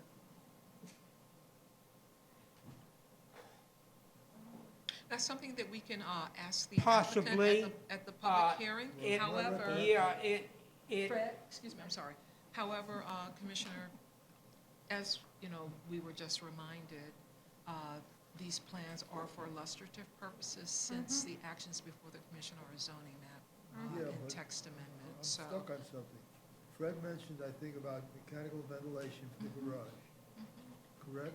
Yes? If you have a mechanically ventilated garage, by definition, you're gonna be sealing the facades. If you're sealing the facade, it becomes FAR above 20-some-odd feet. So I'm just questioning it, I'm not concluding. If I'm not You mistaken. understand my question? Yes, I do. If I'm not mistaken, building department does have an allowance for some mechanical systems. I believe it's 5%. 5%.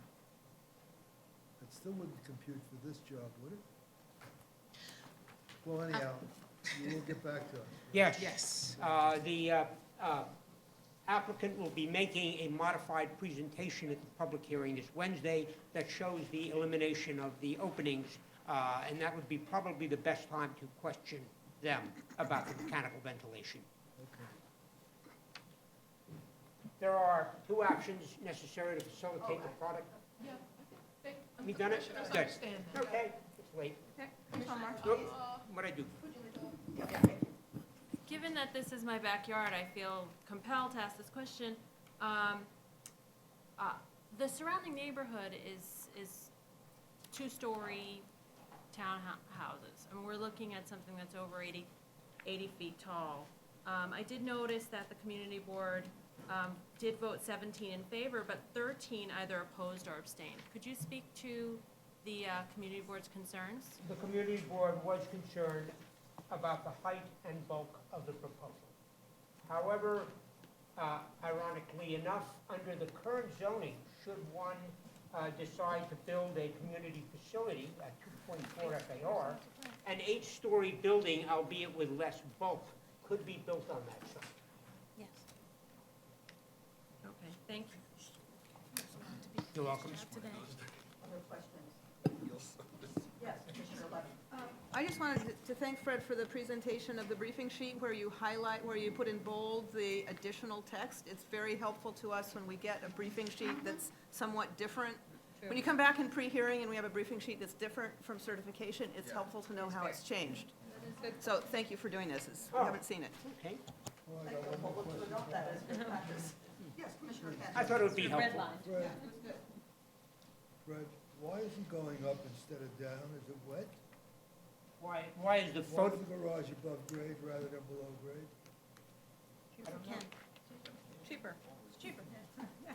Well, yeah, but it's unusual in New York. It shades Miami. Not, I mean, honestly, not in this neighborhood. We have other examples on 82nd Street, second and third floor parking Okay, above. thank you. I think you have to dig back. Other questions? Then this item will go to our public hearing this Wednesday. Commissioners, we're going to go slightly out of order.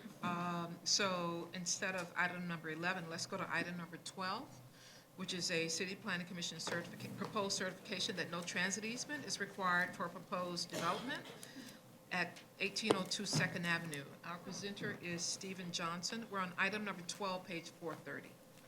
This is an application by Maplewood Senior Living LLC for certification pursuant to ZR Section 94041 for developments or enlargements within the Special Transit Land Use District as to whether or not a transit easement volume is required on the indicated zoning lots in connection with the proposed development of a 23-story long-term care facility at 1802 Second Avenue on the Upper East Side of Manhattan, Community District 8. As you can see from our land use area map here, the project areas got the black dots around them. The project site is at 1802, 1810 Second Avenue. This between East 93rd Street and East 94th Street. The site consists of 6 zoning lots. It's next to the former brewery urban renewal area. The Stanley, Isaac, and Holmes houses are to the east, and the Metropolitan Hospital Center is to the north. The area is zone C28 from East 87th Street to East 95th Street, which permits a maximum residential and community facility FAR of 10. The site lies entirely within the Special Transit Land Use District. There are new subway lines here in the red dots, 94th, and up there between 95th and 96th Street. So we have some images of the frontage of the buildings. Looking up Second Avenue, this is MTA ventilation site, which is part of the zoning lot. And then we're looking north on Second Avenue here, and we're looking down 93rd Street. You can see the ventilation site there. So the proposed development is 23-story use group 3 community facility, assisted living facility containing approximately 168,000 square feet of floor area, including approximately 215 units, a fitness pool, and a restaurant for residents. The building will include an increase of approximately 2 FAR permitted for use group 3 long-term care facilities under ZQA. The building is using excess floor area from Lot 1 and Lot 5, and there's no change to those buildings on those lots. The other buildings will be they're currently vacant and will be demolished. We have another illustrative drawing here. So under ZR Section 9503, any development or enlargement, involving ground level construction within the transit district, must provide an easement on the zoning lot for subway-related use and public access. If the CPC and the MTA, New York City to Transit, determine that a transit easement is required, the application was referred out to the MTA and Community Board 8 on March 15th. In your handout today, there should be a letter from the MTA and New York City Transit saying that they do not need the easement and the Community Board did not comment on the application. Comments from the commissioners? Then if I could ask by a show of hands, to send an approval letter to the Department of Buildings? Okay, so approved. So now let's go to the Manhattan pre-hearing project, or the project involving Section 93-122, text amendment, proposed zoning text amendment to facilitate the construction of residential use prior to commercial use in sub-area A3 of the Special Hudson Yards District. That will be followed by the Greater East Midtown rezoning presentation. So we're now on item number 13, page 445, to be followed by Greater East Midtown. So not 90, here's 92. We're going to come back to it after East Midtown. Okay. Basically, Andy. prioritizing those that we need to work on today. Okay, good afternoon, Chair Lago, Commissioners. This is an application for a text amendment to modify Section 93-122 of the Special Hudson Yards District in Manhattan Community District 4. The applicant is 517 West 35th LLC, a subsidiary of the related companies. The proposed text amendment will facilitate their development at 451 10th Avenue, an approximately 57,000 square foot lot in subarea A3 of the Special Hudson Yards District. The text amendment would modify section 93-122 to extend the availability of an existing chair certification to sites of a minimum of 55,000 square feet in subarea A3. Today, sites of at least 69,000 square feet can seek a chair certification to build residential floor area before the prerequisite commercial floor area on a zoning lot in several sub-districts of Hudson Yards. The applicant proposes this text amendment to allow them to construct residential floor area first on this site, which is below the current 69,000 lot area requirement. The text amendment would not alter bulk regulations, but would allow residential development to proceed. Just for some background, the current 93-122 provision was adopted as part of the Special Hudson Yards District in 2005. A key objective of the special district was to create opportunities for new Class A office space in proximity to Midtown. Generally, priority is given to commercial uses in two ways: by reserving the majority of floor area for commercial uses and requiring that commercial floor area be constructed before residential. The goal was to preserve the availability of large sites and assemblages for generous commercial floor plates. The zoning lot at 451 10th Avenue, outlined here in red, is comprised of 5 tax lots bound by West 35th and 36th Streets, 10th Avenue, and Hudson Boulevard. The site is occupied currently by a surface parking lot with approximately 150 commercial vehicles. The northeast corner of this block is a 7,400 square foot out parcel. The zoning lot is located in subarea A3, outlined on the map in blue, of the Special Hudson Yards District, which you can see is the block of the site and one block to the west across Hudson Boulevard and Park. Here are some site photos looking at the current lot, where you can see the commercial parking and the out parcel, which is the 6-story brick building on the top right. This is the Special Hudson Yards District map showing the sub-districts and sub-areas. Sub-area A3 allows for a 10 FAR as of right, an additional 8 FAR with the District Improvement Fund bonus, and then another additional 6 with the distribution of floor areas from large-scale Plan A Subdistrict A. However, in subarea A3, residential use is not permitted until 18 FAR of non-residential floor area is developed on the lot. The applicant intends to develop the subject zoning lot with 2 buildings totaling approximately 1.36 million square feet, a 10th Avenue fronting mixed-use building, and a 10th Avenue fronting mixed-use building, and a almost 950,000 square foot commercial building fronting on Hudson Boulevard. In total, the development would be 24 FAR, which is permitted today. The proposed text introduces section 93-122C, which allows sites between 50,000 square feet and 69,000 square feet in subarea A3 to phase development only when 35,000 square feet of lot area is reserved for commercial development. This text will not affect the lots to the west of Hudson Boulevard and Park, which is currently owned by Javits and under 50,000 square feet.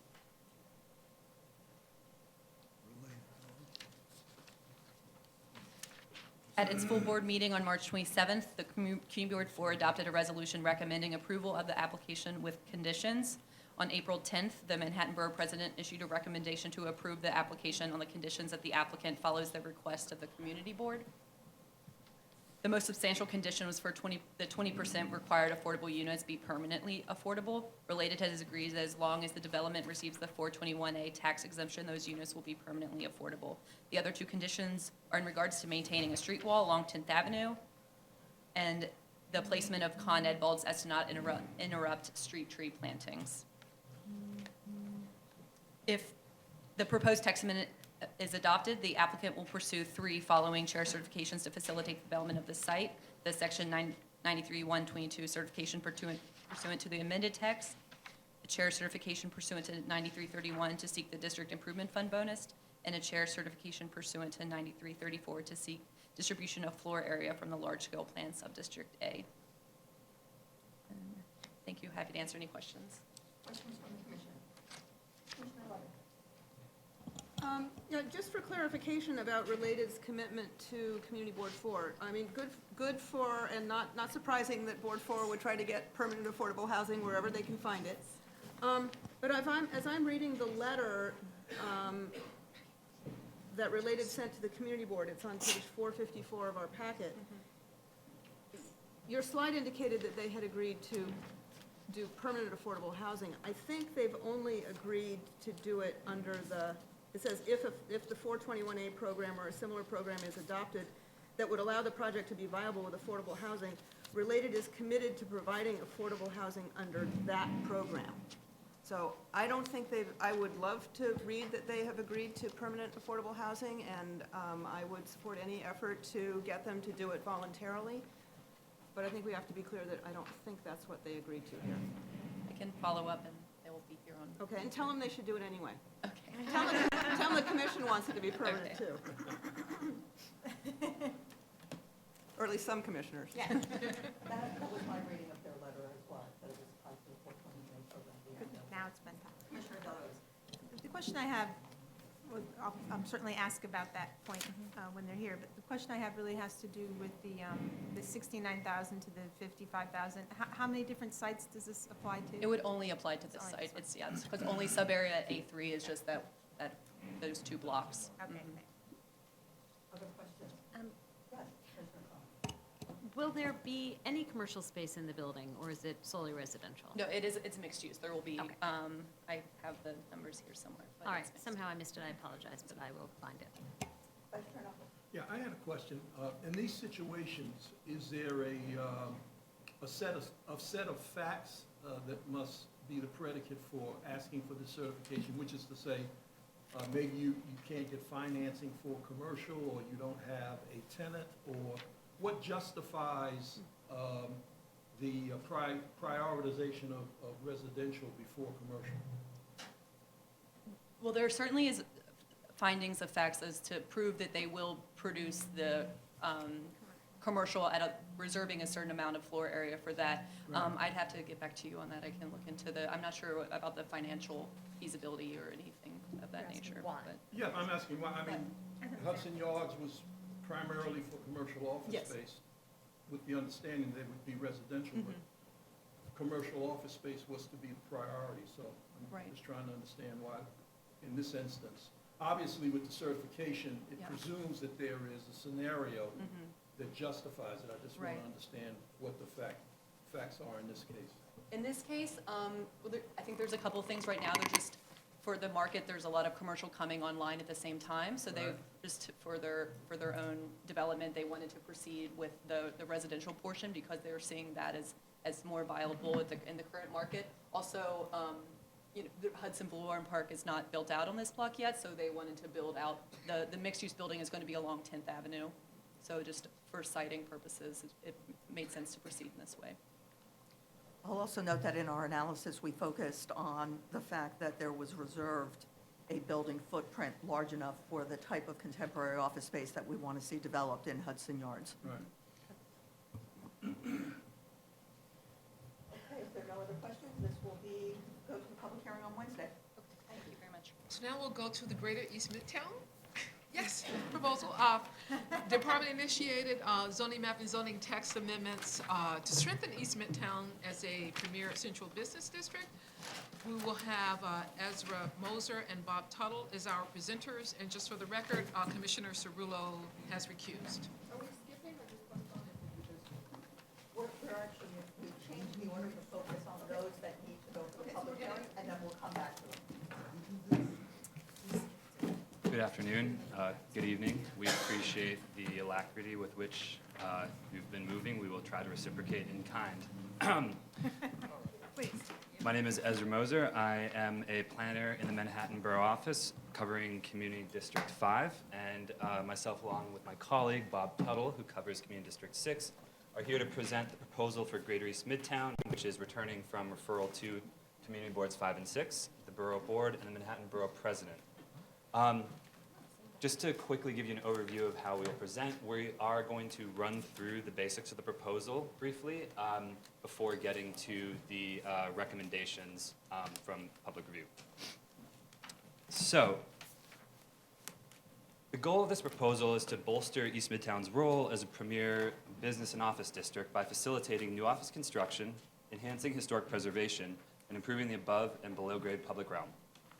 The proposal is a response to several key built environment challenges in the area, including an increasingly outdated office stock, limited new commercial development, challenges with the current zoning, particularly vis-a-vis density, and challenges facing the area's pedestrian and transit network. The city put forward a proposal for East Midtown in 2013, which was ultimately withdrawn due to several key concerns from stakeholders and community leaders. All right. Okay, you know, in the name of speed and timing, we're going to just jump right to the basics of the zoning proposal. Just give me 1 second. We remember. All right.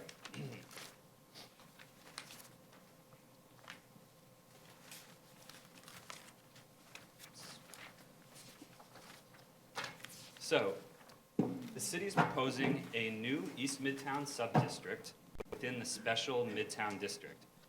This will have a primarily as-of-right development framework in which density increases are determined by proximity to determined by locational criteria. When we talk about a proposal area and East Midtown or Greater East Midtown, referring to an area bounded generally by East 57th Street to the north, East 39th Street to the south, the west side of Madison Avenue to the west, and the east side of 3rd Avenue to the east. The subdistrict boundaries, which should be visible here in black, were determined largely by the existing land use patterns and the built environment. As indicated, this map here shows the area's land use, and red indicates commercial. As you can see, the overwhelming majority of the proposal area is commercial in nature.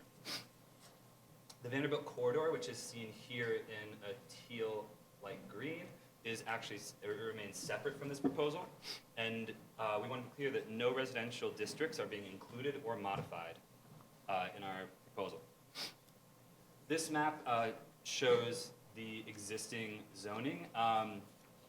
It may not be appearing as sharply, but the gray area that runs approximately where I'm outlining is the special Midtown district. It covers virtually all of our proposal area, and within the special Midtown district, abbreviated as MID, we have avenues that are zone C53 and C66, which have a base maximum FAR 15, and mid-blocks are zone C5 2.5 and C6 4.5, which have a base maximum FAR of 12.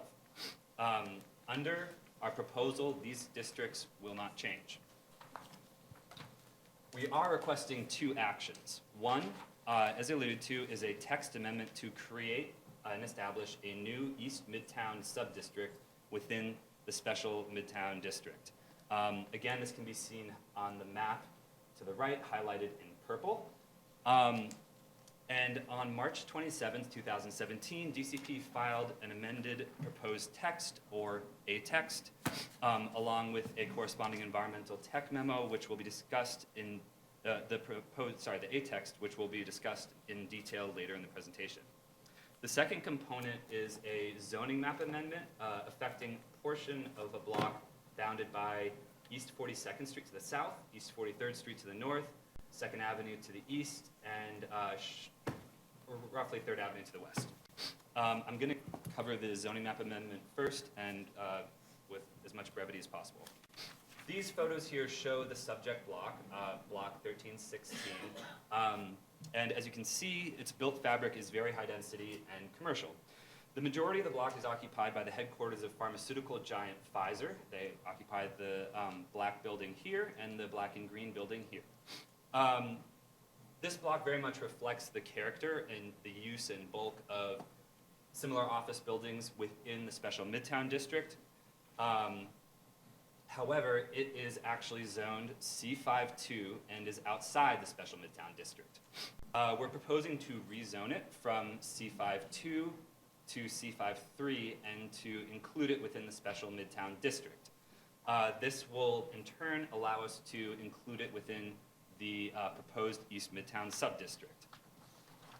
With this rezoning action, the base maximum FAR will increase from 10 to 15. And to give some context, 3 of the 4 buildings on this block, that are within the rezoned area, are built to 15 FAR or higher, and the average build year is 1932. It should be noted that DCP planned to rezone this block accordingly back in the 2013 proposal. So moving on to the rules of our proposed sub-district, with the exception of the block that we just detailed, which we may refer to colloquially as a Pfizer block, the underlying zoning will not change. However, in our framework, developments can earn higher as-of-right densities ranging from 18 to 27, which are determined by locational characteristics. And just to take a step back, the 12 and 15 outlined earlier sets the base, and then these FARs represent new maximums that can be earned through mechanisms which I'll discuss shortly. Looking at this density map, you can see that the higher density districts are centered on Transit and along Park Avenue, which is a particularly wide street. So to achieve these densities, sites must meet the following eligibility criteria. First, they require at least partial frontage along a wide street, which must be cleared of existing buildings at the time of redevelopment. Second, at least 80% of the development's floor area must be devoted to commercial uses. And third, buildings must meet or exceed environmental standards, thereby ensuring that new office construction meets a high threshold of sustainability. Developments that meet these 3 criteria here are referred to as qualifying sites and are then eligible to earn the higher FARs outlined on the map.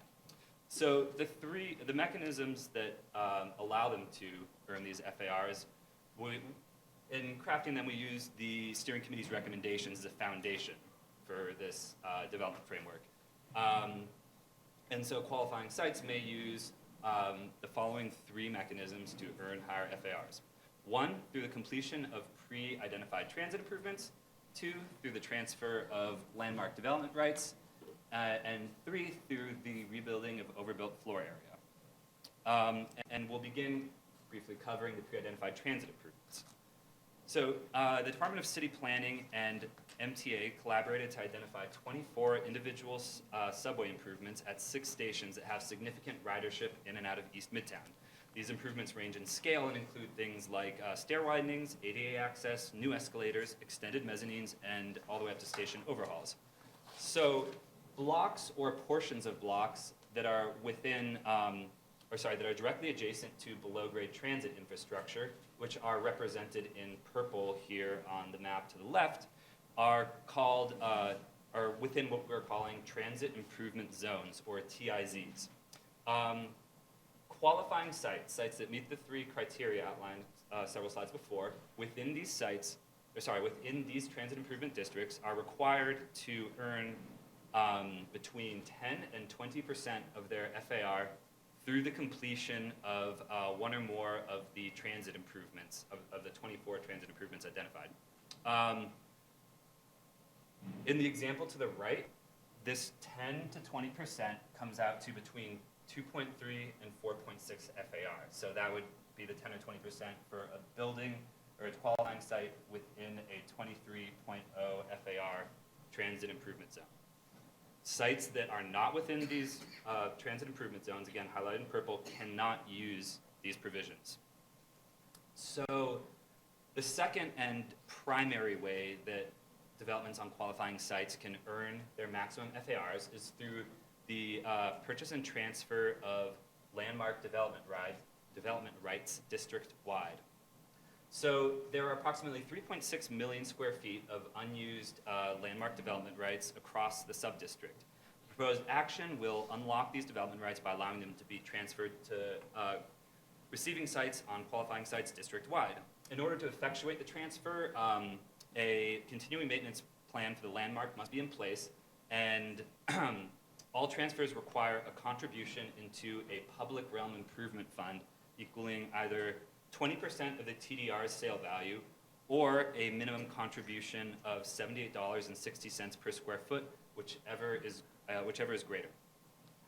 The example to the right shows a qualifying site within a 21.6 FAR district, and it would achieve all of its maximum earned FAR above 15.0 up to 21.6 through landmark TDRs. So quickly cover the third primary FAR mechanism, which is the rebuilding of overbuilt, legally non-complying floor area in a new development on the same site. Buildings that were built before the 1961 zoning resolution and that contain more floor area than may be permitted today would be allowed to demolish and redevelop up to their previous overbuilt density, subject to a contribution of $78.60 for every square foot of non-complying floor area. Developments on qualifying sites can use this in conjunction with the other two earned FAR mechanisms as appropriate, and as shown here in these two bars. A site outside of TIZ may be able to use these provisions for overbuild, rebuild, and then transfer landmark TDRs on top of it. A qualifying site in a transit improvement zone could use this in conjunction with the mandatory transit improvements and transfer of landmark development rights. Okay, I'm going to briefly hand it over to Bob to go through our public realm improvements. Thank you, Ezra. Upgrading the public realm is one of the key objectives of this proposal, and all of the development that occurs is also associated with some type of improvement, whether that be above grade or below grade. And so we'll walk quickly through how this process works. MTA has identified 6 stations through a origin and destination survey that serve this area. All of the improvements they've selected are thinking about current issues and future issues, and none of them are within the capital plan. The improvements are all assigned floor area so that can be applied to each individual site. The floor area was determined by looking at 3 decades worth of data of special permits and looking at the new improvements that are on the list and determining what amount of improvement had a different public benefit and scope. Through that, we came up with 3 different types of projects. Type 1 with 40,000 square feet, and those are the smaller types of improvements. Type 2 with the 80,000 square feet, and these are medium-sized improvements such as new escalators and ADA access to multiple levels. And then Type 3, which is 120,000 square feet of floor area, and these are more significant station overhauls. We've currently identified transit improvements for entrances, stairways, escalators, elevators, and a complete renovation of the Lexington mezzanine. Now, transit improvements are selected through a hierarchy. So first, you would select an improvement that's within your zone. If there are none remaining, or it's not between the 10 to 20%, then you can select from one of the adjacent TIZs. If there are none there, then you just select district-wide. This really is supposed to be that everything is very interconnected, so all improvements really do serve the whole area. The above-grade public realm has a toolkit that DOT has identified. This consists of pedestrian plazas, shared streets, and thoroughfares. Working with DOT, we formed a concept plan that will be the initial concept plan that goes to the governing group. This consists of public realm improvements, and the principles of the projects will be incorporated into the zoning resolution in concept form. However, this is meant to be a living document, so there is no one codified portion of this. It is a living document that the governing group has the ability to modify and change. We've identified pedestrian plazas in a number of locations, shared streets, and then thoroughfare improvements. Thoroughfare improvements are mid-block extensions, corner and bus bulb outs. Once again, some of these plazas may turn into shared streets, some shared streets may turn into plazas. The idea is that we're putting forward a concept at this point, and there'll be much more discussion with property owners, bids, and the community boards as we move this project forward to really make sure that every improvement is placed properly. So there's a fund. Ezra pointed out that when you're buying landmark development rights or you're rebuilding an overbuilt building, you're contributing to that fund. That fund supports capital projects by DOT and MTA, managed by a governing group of 9 members. It's mayoral controlled and includes the borough president, council member from District 4, and representatives from community boards 5 and 6. and they're charged with prioritizing the list, adding, removing, and funding projects. There are other additional sub-district regulations, environmental standards for buildings. This is to help achieve the mayor's goals for 2050. Buildings will either be required to use the area's steam network or to exceed the core and shell 2016 Energy Code standards by 3%. There are some height and setback regulations. These are really to allow buildings to still be as of right under these new FARs, and also takes into account the area's higher street wall context. It provides street wall recess and at-grade setbacks. It places more bulk higher in the air where it has less on-the-street visual impact, and it accounts for the extra wide width of Park Avenue. Additional sidewalk widenings for streets with full block frontage, retail continuity extension, requirement extensions, and then some stacking rule changes to allow some more unique uses above residential. We're also proposing 2 special permits, a transit special permit, which can be used by any development and a TIZ. This can be added to their pre-identified improvement and a scope change, or it can be a brand new project that they identify and work with MTA on. We also have a public concourse special permit, which will allow indoor or outdoor, a combination of those spaces on qualifying sites. Both of these provide 3 FAR, and they're really meant to take advantage of unique site conditions. We're also proposing an authorization to allow enlargements on qualifying sites, and the enlargements will need to make sure that they achieve the goal of contemporary office space, and then a special permit to modify qualifying site provisions, similar to 7479, where it would allow changes in mid-block development, modifications to the environmental standards, modifications to height and setback, but like 7479, it would not permit changes in FAR. And there will be a hotel use special permit. This is to ensure that new hotel space in the area meets the amenity needs of a premier business district. The environmental review looked at 17 areas, and in between draft and final, we'll look at mitigation for the areas in the impacted 6 sections. And now we will talk quickly about the amended application. All right. As indicated, DCP filed an amended proposed zoning text, or a text, on March 27th, 2017, which incorporated feedback from the public review process. A corresponding tech memo was filed, which evaluated for any environmental impacts associated with the proposed changes. As you can see here, the A-text introduces changes to the qualifying site criteria. The first criterion that we iterated several slides ago is that qualifying sites require at least partial frontage on a wide street, which must be cleared of existing buildings at the time of redevelopment. As part of the A-text, if a zoning lot's wide street frontage is occupied by a landmark, then said frontage does not need to be cleared in order to qualify. The A-text also allows for floor area exemptions for transit easement volumes on sites located in overlapping portions of the proposed East Midtown subdistrict and the existing special transit land use districts. The special TA districts are seen here in black, and the overlapping portions are highlighted in red. The A-text also provides the same exemptions for qualifying sites within the subdistrict and outside of transit improvement zones that have any pre-existing transit access easements. The A-text also allows developments on qualifying sites to make in-kind improvements to the above-grade public realm adjacent to their property.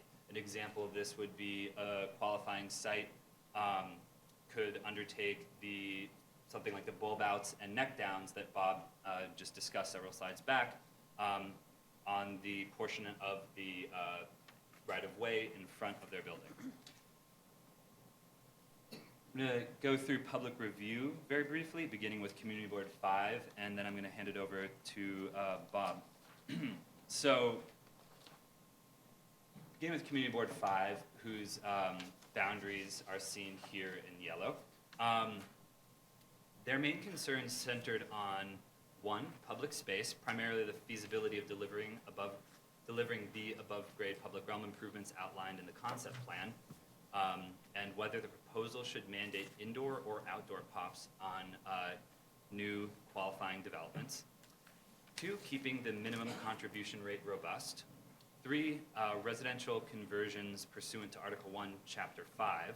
Specifically, the community board was concerned about the ability for sites converting pursuant to these provisions to achieve residential FARs over 12.0. They also were concerned about the impact of these conversions on the Class B office market. The community board is concerned about governing group composition and the number of votes required to fund public realm improvements. They were concerned about proposed modifications to the height and setback regulations and their impacts on shadows and daylighting. They were concerned about any development over 24 FAR and requested discretionary review for any qualifying site development over that density, and raised general concerns about the zoning map amendment action. So Community Board 5 voted to disapprove the application unless the following conditions were met. And I apologize for any overlap. They're very similar to the areas of concern raised. So first, they voted to disapprove the action unless these conditions were met. First, that there is a creation of a new public space on every redeveloped site that takes advantage of East Midtown's development as a right development framework. 2, that actions by the governing group, which will determine public realm improvements, require at least one non-mayoral appointee to ensure some level of consensus. 3, that the contribution rate for the as-of-right landmark transfers be increased to 30% of the sale value, and that a minimum contribution price be maintained. 4, that the city funds some of the above-grade public realm improvements prior to the adoption of the proposed text. And 5, a prohibition on the conversion of more than 12 FAR to residential use except by special permit. And a copy of this resolution is included in your briefing packets, and I'm going to hand it over to Bob to cover Community Board 6, as well as the Borough Board and Borough President. So Community Board 6 recommendation was disapproval with conditions. Those conditions related to 7 main topic areas. The conditions related to public space were that DCP produce a pedestrian circulation map that would illustrate the specific and demonstrable public value of open space that would provide FAR benefits to the developer, and that privately owned public spaces be as of right by certification on all sites. The resolution further stated that if a mandatory POPs alternative was studied in the EIS, the resolution could be considered an approval with conditions. The conditions related to transit improvements are that a high priority should be given to improvements that will benefit the East Midtown subdistrict while considering the multimodal use of both above and below grade transit and public space, and relieving the existing overcrowding connections with the number 7 subway line and the future 2nd Avenue subway. Additionally, the resolution called for maintenance, repair, and replacement of public transit improvements be associated with FAR increases. Regarding mid-block development, the Community Board recommended a floor area increase for mid-blocks of narrow streets be limited, and that height and setback rules for lower street walls on narrow streets be maintained. The condition related to the subdistrict boundary is that it be moved to the center line of 3rd Avenue above 43rd Street to 56th Street. And regarding the height and setback regulations, the Community Board recommended the existing height and setback regulations in the special Midtown District be retained.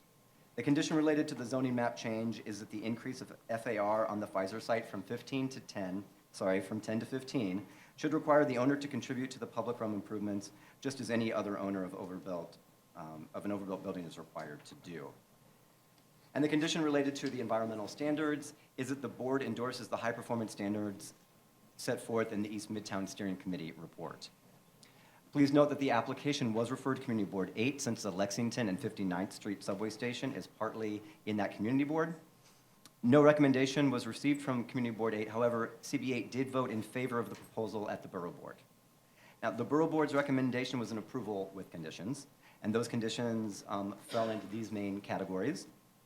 The conditions related to public space are that the city commit to undertake above-grade public realm pilot projects and provide seed money for public realm improvement fund, and that DCP and DOT work with the relevant board members to adequately define the public realm improvement concept plan for above-grade improvements in the zoning text.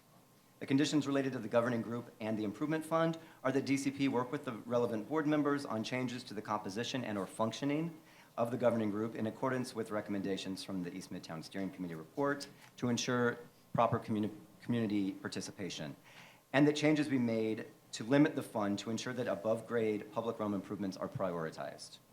Regarding the sub-district boundaries, the Borough Board recommended that DCP work with board members to review options of limiting the east side of Third Avenue, including changes to that eastern border. And the condition related to residential conversion is that consideration be given to limiting residential conversions, including prohibiting conversion of space in excess of 12 FAR. The condition related to environmental standards is that DCP ensure the environmental standards are sufficient to support achievement of the steering committee's recommendations to achieve LEED Gold or its equivalent. Regarding shadows, the Borough Board recommended that DCP work with relevant community stakeholders to explore mechanisms that can prevent or limit incremental shadow, especially on existing parks or open spaces.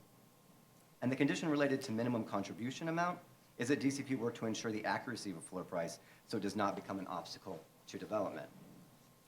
As part of the discussions with Councilmember Grodnick, Borough President Brewer, and the community boards, the city committed to study a mandatory POPs alternative in the final EIS, which was detailed in a letter from Manhattan Borough Director Sue Chen and is attached to the Borough Board's recommendation in your briefing package. As a reminder, this is a stipulation in Community Board 5 and Community Board 6 recommendations that was requested in order for their recommendations to be considered approvals with conditions. And now the Manhattan Borough Board, her recommendation was also approval with conditions. The condition related to public space is that the proposal include the provision of indoor or outdoor public space as a requirement on large assemblages of 40,000 square feet or greater, and that newly incorporated site at 42nd Street and 2nd Avenue be required to provide an outdoor public space. Relating to the governing group, the recommendations are that the governing group include a representative of a citywide civic organization, and that the city consider requiring a vote of one non-mayoral appointee to approve projects, and that the governing group be transparent in its use of funds and be required to have a minimum of one annual public hearing at which members of the public may be heard. Regarding the sub-district boundary, the Borough President recommended that the residential buildings from the east side of Third Avenue be removed from the sub-district. The condition related to the minimum contribution amount is that a reevaluation and lowering of the valuation of transfer development rights be conducted. Regarding height and setback regulations, the Borough President recommended that a minimum daylight evaluation score be determined for the redevelopment of overbuilt buildings. Relating to shadows, the recommendation is that the city continue to work with Greenacre Park to explore all options to avoid shadows on that park. And the condition related to residential conversion is that in the future, the city report to the Borough President and affect council member and community boards on residential conversions that occur in the district. As part of the discussions with the Borough President, the city made a number of commitments, which were detailed in a letter from Deputy Mayor Glenn and is attached to the Borough President's recommendation in your briefing package.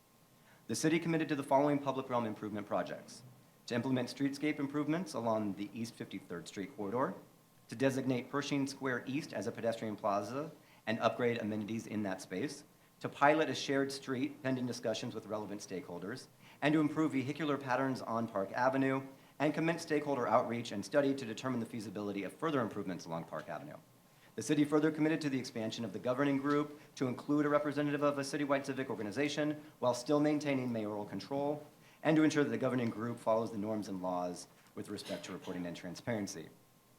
The city also committed to further analyze the minimum contribution amount and to report in 5 years regarding the extent of residential conversions that has occurred in the sub-district. And with that, we're happy to answer any questions. Despite the hour, I suspect that commissioners may have questions. Yes. Mine are really broad. I actually continue to be amazed at how thorough both the presentations and the thoughtfulness has been around this. Do we, as a commission, have any role in the timing of these if they all rolled out at the same time? And I'm thinking about it from the point of view that if 20 buildings decided to rebuild at the same time in a very narrowly defined area, that would be an issue that the EIS doesn't necessarily take up as much as it does in aggregate, and yet it would be a pretty significant land use issue for those in the neighborhood. So in defining what we consider the projected and potential sites, we start with the seeker standards, and then we tailor those to East Midtown. So in that sense, we didn't see at any point that there could be such an agglomeration of all the development rights going just to one localized portion of the district because of the lack of access of sites. Even with the increased FARs, there's still a limited number of development sites. Now, we've identified 30. We'll run out of development rights in this analysis when we get to 16. So we're not seeing where one spot would take on all 16 of those developments. Due to the built-out nature of this, we just don't see that as a possibility. If I Now, understand the Commissioner's question, Mhm. she's more focused on the 16 sites developing simultaneously. Correct. now, if that occurred, the funding would be coming into the public home improvement project, but none of those individual projects would be coming back for further review. They would move forward through a certification process in our department that would then produce a letter to DOB that would authorize that That's what development. I'm concerned about. So, I mean, just seeing what has happened with one block just outside of the study area, specifically around Trump Tower, and what a mess it's caused just in that one block while other construction is going on in the immediate neighborhood, including some very tall buildings that did not come before this commission. What does that mean in our role as responsible to the public in unleashing this potential? Okay, we'll take a look at that, and we'll talk externally as well and see. If I might suggest that this would be a good question for the REBNY representatives who have signed up at the public hearing. In addition, Excellent idea. in addition, I would note that on many of these sites, it's anticipated that an existing building would be torn down. The existing buildings are leased, and so the owner would have to have a plan of basically keeping space empty to be able to empty the building for a redevelopment. It seems unlikely that all of the buildings would be on the same time So frame. I suspect every lease renewal had a demolition clause. But, and then my only other question is the existing POPs. Will there be additional enforcement to make sure they're kept to their responsibility, even if they aren't redeveloping? Because there's been very little enforcement of the existing ones. Commissioner Fon, it's worth noting that, number one, we don't foresee that we would see so many development sites at the same time, given how much is required to decant a building and clear a site. But we do look at construction impacts in the DIS. We wouldn't look at so many at the same time because we really don't foresee that happening. But we do look at the potential impact for various public improvements happening. And having worked also on the construction schedule, it is pretty ambitious in and of itself. So we're analyzing it in what we foresee as again, within reason, a reasonable worst-case development scenario. These are developments that would be beginning demolition as soon as one is completing its core and shell, maybe even with overlapping phases. So while it may not be the same as all 16 at once, it is still a very ambitious timetable that is evaluated and examined very thoroughly in our construction chapter. Let me just say what's different than this is that you can't isolate the entire area, whereas you can on Hudson Yards, and that is why it's a concern. And then you had a question about POPs. Yes. Now, is that enforcement on current, or is that enforcement on these future? Current.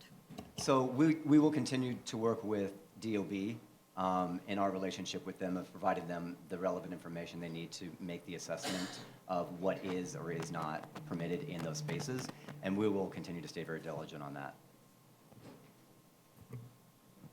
Yes, Commissioner Cantor. Cheryl, you hit it right on the head. You really did. But I think that capitalism will have a lot to do with the entity. of- Interest rates. Okay? We're hoping this will go through, though. The issue to me isn't that you're gonna all be building at once, it's which one's gonna come in last and sit empty. But more important for the city is a couple of these jobs, we're talking about millions of square feet challenging each other at the same time. In 2 buildings or 3 buildings at the same time. The guy who's ready first has got the best shot. The guy who came in late is gonna get shot. But my concerns are, what is the city going to do? Is it going to have, such as it had downtown for a while, a construction czar to coordinate these various buildings? Because they are in a rather compressed zone. And even to have 2 or only 3 buildings in one compressed zone, where each developer can run on his own, I think is a plan for oblivion. And I would like to learn more about the management process that the city sees besides the building department. The building department, I would suggest to you, is not geared to or capable, and this is no reflection upon them, to pick up on something like this, because it's never happened before in New York, and God knows when it will happen again. So there's a lot going here, besides just the plain pure FAR. We will be happy to discuss this at the post-hearing follow-up. Commissioner Levin. The Manhattan Borough President held a hearing on this, as part of their borough board and recommendation process, and which I attended. And on the basis of the folks who showed up there, I think there are 3 topics that we're likely to hear a lot about on Wednesday, and I wonder if you could elaborate on them a little bit for us. One is this notion of creating additional publicly accessible open space, and as you mentioned, there's an open space impact in the EIS, and I'm wondering if more open space ends up being a mitigation that we should have our minds open to. The second is about Third Avenue and this notion of, I guess, the sensitivity, at least as I gleaned it from sitting through the hearing, is about the impact on residential buildings that are either in the boundary or split by the boundary or immediately adjacent to the boundary or within visibility of the boundary, depending on how strongly you feel about this. But if you could help us understand a little bit more how the residential, what that eastern boundary currently is and where the residential uses are. And then my last thing I think we need some elaboration on for Wednesday is this whole question of the price for the TDRs, because there's a whole lot of public debate about the floor and whether the price is too high and whether there should be a floor. And I noticed that the borough president refers to a Cushman and Wakefield report. Is that we've known about the Landauer report. I think that was that was on the scene when we did the referral. Right. But now there's apparently another report. So can you just give us a little bit additional briefing on those points so that we can listen responsibly on Wednesday? Yes, of course. Okay, so let's start with POPs. So we did hear from the community boards and the borough president that they wanted to see more requirements on this. That there was a concern that there wouldn't be enough of the implementation of the above grade concept plan, at least quickly enough. And so we are doing the assessment of mandating POPs. We're doing that assessment in the final EIS to see how that may work. We have concerns about mandating POPs, but we're trying to think through it. It is something that we'll be bringing to you in a post-hearing follow-up. That kind of came a little bit late in the game, so we're still doing that analysis. So if you don't mind, if I can hold that part until post-hearing. No, I'm only asking for, whatever we need to know to listen well on Wednesday. The discussion of all this stuff we can handle in the follow-up. What we've gleaned from comments is that they're concerned that the above-grade improvements that we have laid out with DOT are going to take time to implement because there's a secondary process where they will work with bids to find maintenance partners, or they could work with food trucks to find maintenance partners, but they generally work with a maintenance partner, and then they talk to the community district, or the community boards in that process before they finally put it into effect. And so they think that process is going to take time, which it will, and they're just concerned that it's not going to be aligned quickly enough. we think that by having this concept plan already laid out and by having these relationships already built, that we're actually pretty far through this process.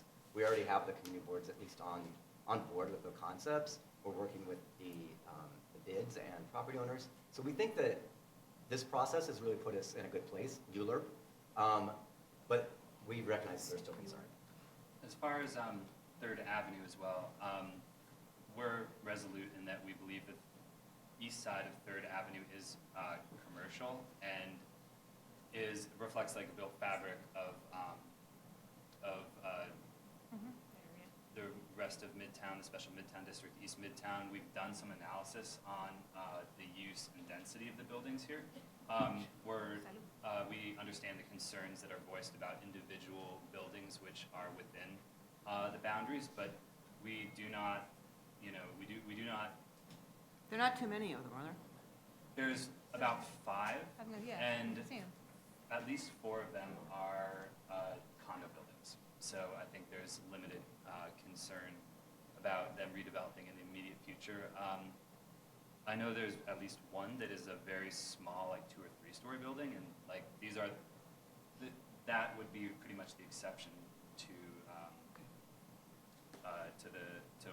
what we see in the built fabric. The buildings on the east side specifically are actually built on average, like as a weighted average, to around 18 FAR, which is the density that is proposed for it. So we do really feel that what we have in the proposal for that side of the avenue is commensurate with the density we'd like to see and what currently exists. And for a zoning lot that extends beyond this boundary into the residential zone, they cannot use any of the East Midtown framework beyond this boundary. So those properties over here in the residential neighborhoods are protected for the use that was specified there. And then with minimum contribution amount. So Landauer provided our market study, and then Cushman and Wakefield provided a market study on behalf of the Archdiocese. Is that public? There's The Cushman and Wakefield report? I believe I think it's public. I'm sure we can get it to you. I'm sure no one would mind if we shared. Well, certainly if someone volunteers to talk about it, we'll ask. Yes, well, yeah. I'm sure it'll be discussed tomorrow. The other thing that I'll note is that during this meeting, we've received a letter from Rebney on just this topic, so it continues to be a topic of active discussion. And I think both Cushman and Wakefield and Landauer are independent appraisal firms that are known for their quality of work. They disagree with some approaches, and the most fundamental component is the indexing of the price of development rights and land value up to $2015. And so Cushman Wakefield has portions where they have minor reductions in that indexing, but when we're talking millions of dollars, it has a big impact. And so their philosophy on that indexing is a little bit different. But generally, they've agreed on the principle of how we've come to the development rights, that when we're using land sales, they must be reduced by a percentage to make them equivalent to what TDRs would sell for. So I think in that case, we're good. We're really just still at this point with the indexing. And we are continuing to look at the information they provided us. It's always valuable to get that other insight, and so we do continue to look at that, and the deputy mayor committed to continue to look at this with the borough president. Could I just ask one follow-up question? Could you make your very best argument? This is a purely rhetorical question and not a reflection of what I'm thinking. Why should there be a floor? We're going to be told on Wednesday that there shouldn't be a floor. Right. So what's the best argument in favor of a floor? So the floor is strictly an administrative function for the Department of City Planning. We believe that there are many legal ways to structure a transaction that DCP just will not have privy to, and that also it's possible that DOF will not be able to capture, because it could be happening over a wide period of time. There could be many entities involved in that transaction. To ensure that the city really does get the public benefit that they deserve for this new development, and that really, I think the tenants in those buildings are going to want to be able to experience in their everyday work life, we think this floor provides us that protection. in an administrative function, but we actually hope we never have to use it, because we hope all of the 20% transactions are far higher than that, which would produce even more public benefit, because we'd be able to fund more public projects. But administratively, that's the bottom line function that we see this providing for us. Other commissioners? Hi, I just have a few questions about the governing group. You know, I see you guys responded and agreed to some degree of citywide civic representation. You know, there was a request for community representation, and could you describe sort of your response to that? We do have the community boards both represented on it. They were part of the original 9 members envisioned. Now, did they ask for a resident? I guess I'm confused. Were they asking for something in addition to community board representation, or no? Did I misunderstand? I mean, they were asking for civic organizations to be represented as well. And, you know, we said that we were amenable to that, but that mayoral control, which was recommended in the steering committee report, you know, continued. And I think that was one thing that the community boards did request, that there be one vote that you needed beyond the mayoral majority. And we don't think that's appropriate in this particular project, because the funding actually goes to things that the city would generally be funding, like the right-of-way. So it's going to be modifying the right-of-way, and we think that it should be, that's the mayoral realm. So we think that it's important that have mayoral control, but we are open to the idea of bringing in another civic organization to bring even more knowledge to the project.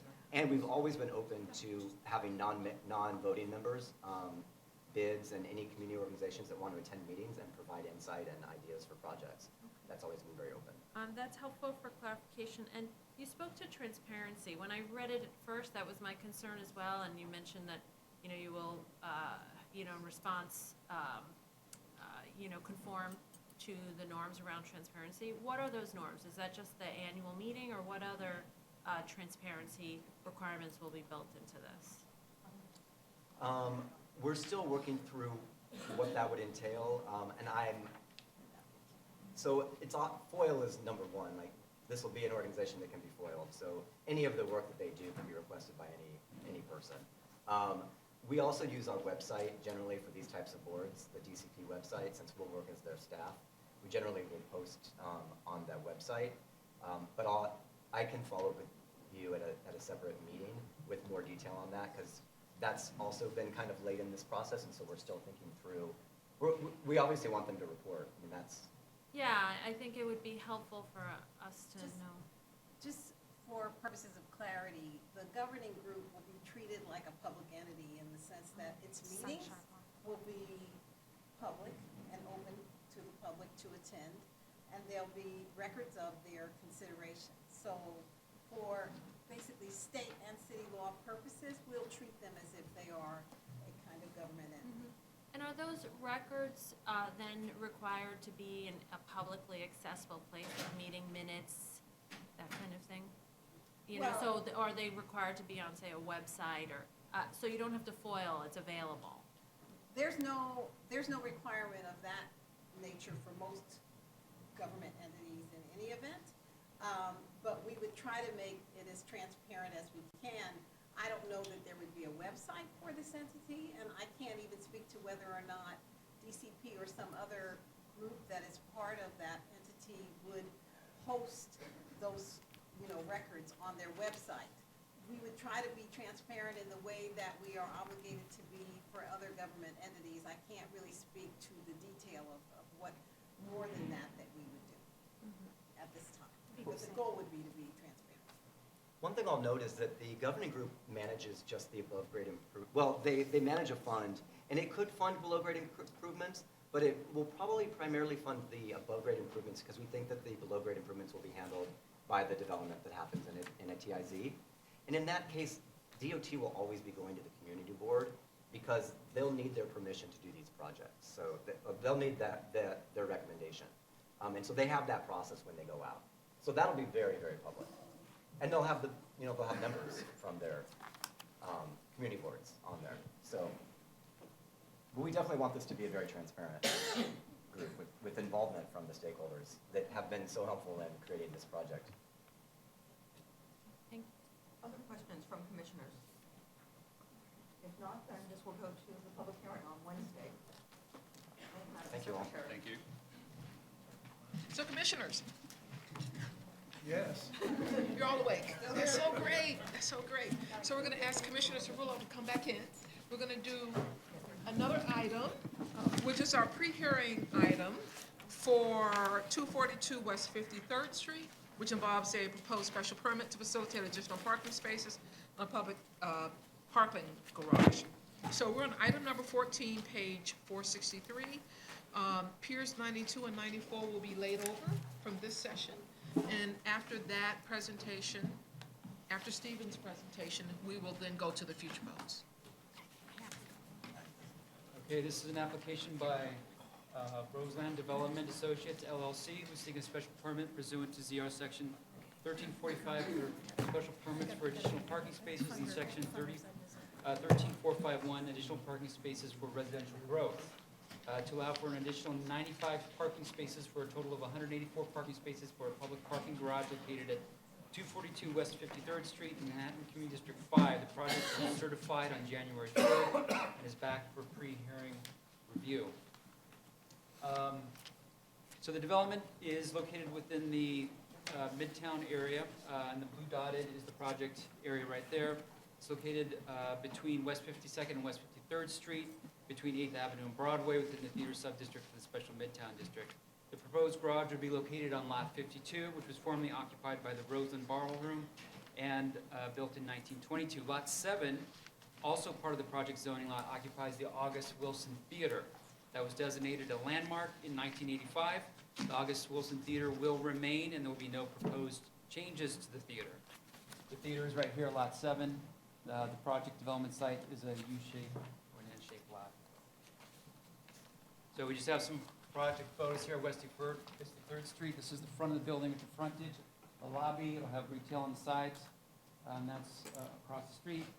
We have pictures of West 52nd Street. This is where the two arms on the U are located. This is the August Wilson Theater. This is the proposed garage entrance, and that is the Neil Simon Theater located there. So we have a ground floor parking plan. The proposed garage would operate with attendant parking in a mix of conventional and double height stackers.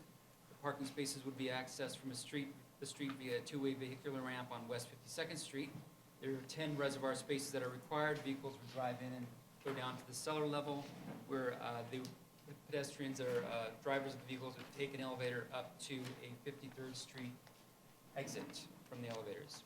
Here we have the sub-cellar levels. This is the residents park there, have a special entrance only for them. It's only accessed through their own key cards. There's 18 public bike parking spaces on the site for the development, and the garage will be in continuous operation 24 hours a day. So the 61-story mixed-use building, residential commercial building, 426 market rate dwelling units, and 184 proposed total enclosed parking spaces. As of right, the building would provide a total of 89 parking spaces. So that's already in the DOB plans. If the special permit is approved, the applicant would amend the plans on file with the DOB and substitute the plans submitted with this application. That will allow them to do that. Now, the application is for a special permit through Section 1345. The zoning regulations require the applicant undertake a residential growth parking study. And they've done that, and that focuses on recent trends in parking and residential development in the area during the study period. So there has been an increase of 1,966 dwelling units in the study area and a decrease in negative 68 parking spaces. So with the proposed increase in parking spaces, the ratio would be at 5%. So the project was certified on January 3rd and was referred out to the Community Board, and the Manhattan Borough President, CB5, submitted a letter dated March 10th that states that the Community Board does not believe it can make an informed decision to recommend approval or disapproval of the application without sufficient information about its likely impacts on traffic congestion and air quality, and urges the Mayor's Office of Environmental Conservation and the Department of City Planning to revise the secret technical manual. The Manhattan BP's office submitted a letter on April 12th of denial of the application, stating that the granting of additional parking spaces is inappropriate for commercial uses. Residents would not, also that residents would not walk 2 blocks from 10th Avenue to the site close to 8th Avenue, that transient parking will exacerbate pet vehicle conflicts, and that the findings do not take into account access to mass transit. Questions from the commission?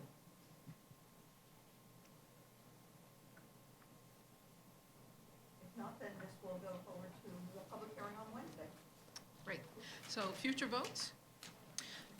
Staff have prepared favorable resolutions for the following: 359, 361, and 357 Canal Street, which all involve special permits to facilitate ground floor retail use.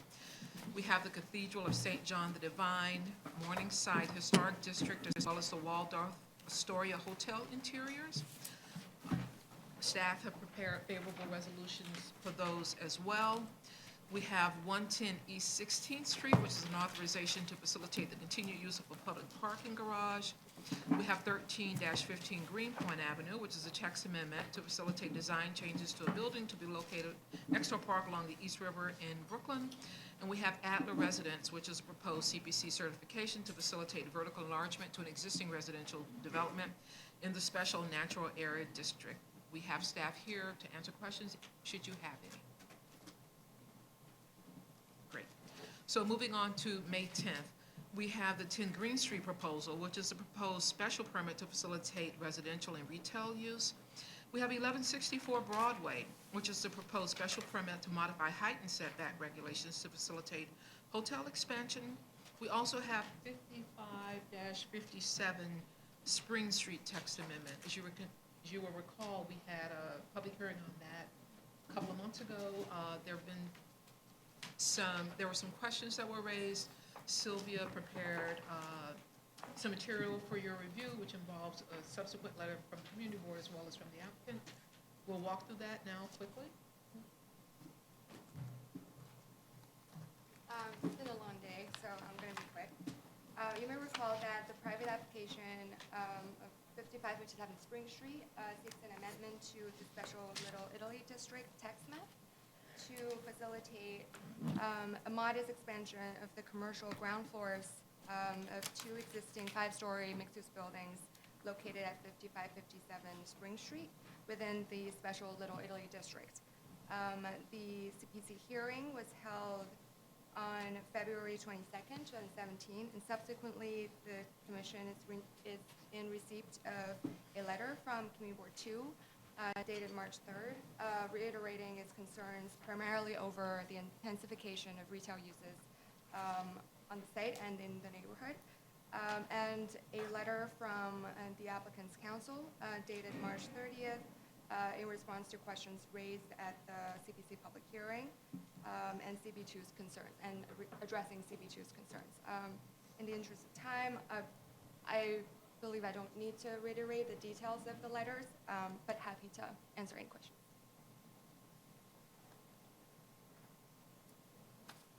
Great, thank you.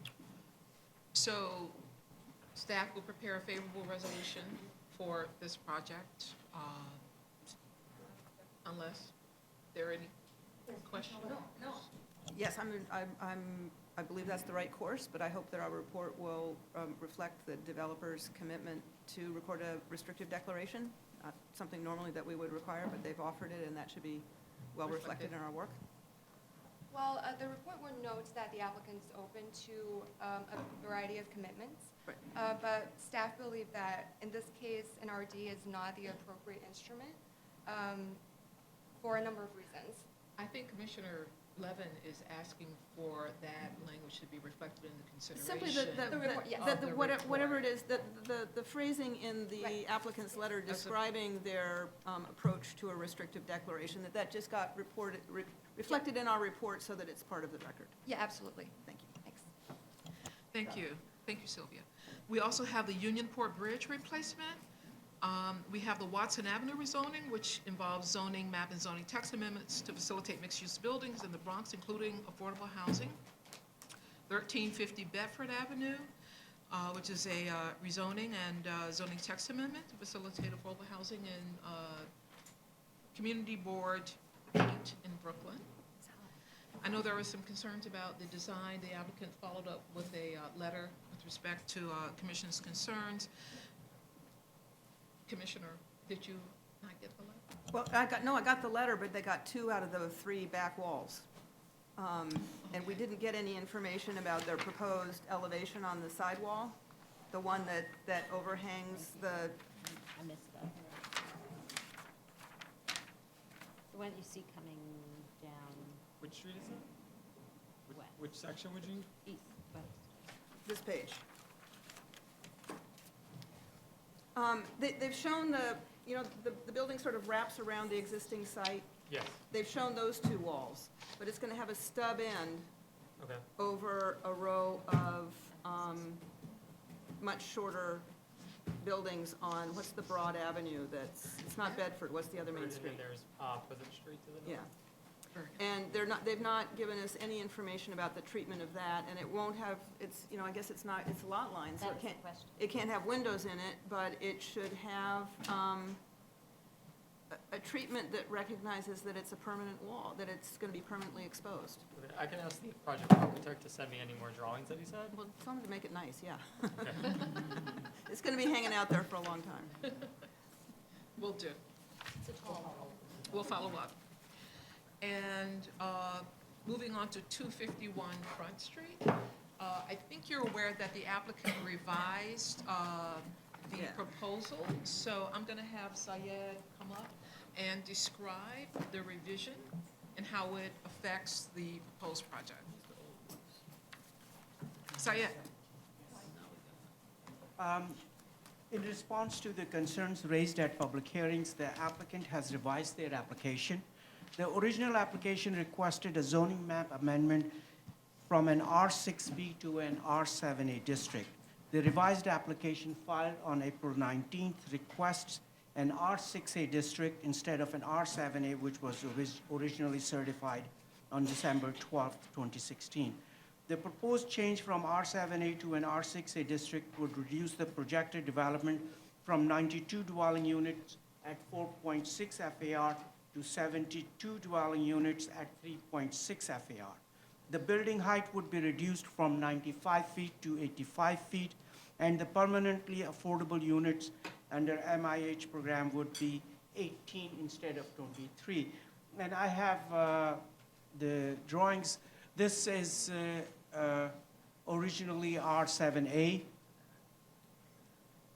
These drawings are, and I think we,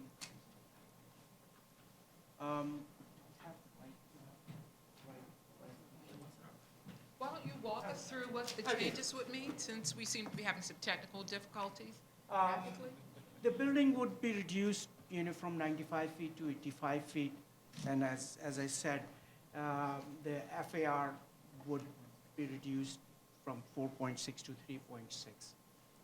And as this portion of the building will remain same at 4 stories, and the building frontage on Water Street would come down from 85 feet to 95 feet. How many stories is it at its highest point? And under the proposed R6A, the requested, the change? No, in this current The configuration. current is R6A, that's what they are Yeah. proposing now. It will be, the maximum height would be 85 feet, or 80 And stories. how many stories? Is it 8 stories? 80 stories.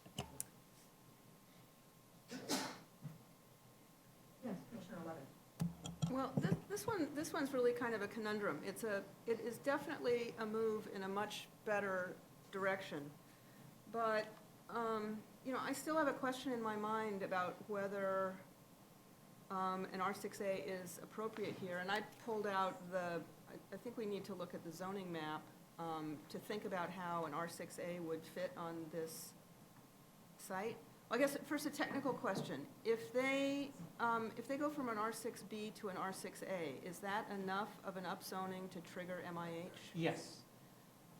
Okay, so the benefit of accepting the R6A is that we do get some 18 affordable housing units, here. 18 units. Okay, of but affordable. then we have to ask ourselves whether notwithstanding the fact that there is R6A on 2 blocks, there's a block, on South the block of it. kitty corner Yeah. and the block directly south. Yes. That's R6A. On Front Street, yes. But this is on a block, this is adjacent to and across the street from bits of the historic district Yes. that were mapped, intentionally mapped Yes. R6B. So does this site relate more to the historic district, or does it relate to the R6A across the street with the benefit that it would then provide affordable housing? I just don't know what the answer is. We heard a lot of testimony at the hearing about how constrained this neighborhood is, how narrow the streets are, and so forth and so on, which makes any upzoning a challenge? Originally, we proposed to the applicant that an R6A district would be appropriate. That was your, And there is this site right here, there is a pending application to rezone this from a manufacturing district to an R6A district, and that application is right now going through the review process. So we have a pending application for R6A, and this is Front Street, and there's an R6A district here. right. So we think it would be appropriate expanding it to this site, because it is a corner site, a bigger site, and that's, Okay, and so, does staff then believe that the surrounding area can support the additional density of an R6A on both of those sites? yes. That's helpful, thank you. Other comments? I would suggest if there are further questions, we can bring it back at the next review session, since this isn't scheduled for a vote until May 10th. May 10th. Any other comments? And then just last but not least, 125 Edgewater Street development is also proposed for voting on May 10th.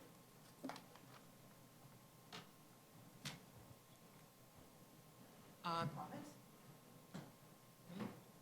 Then Madam I Chair, will that's it. Thank the commissioners for not just their good nature, but that up until the end, continuing to have incisive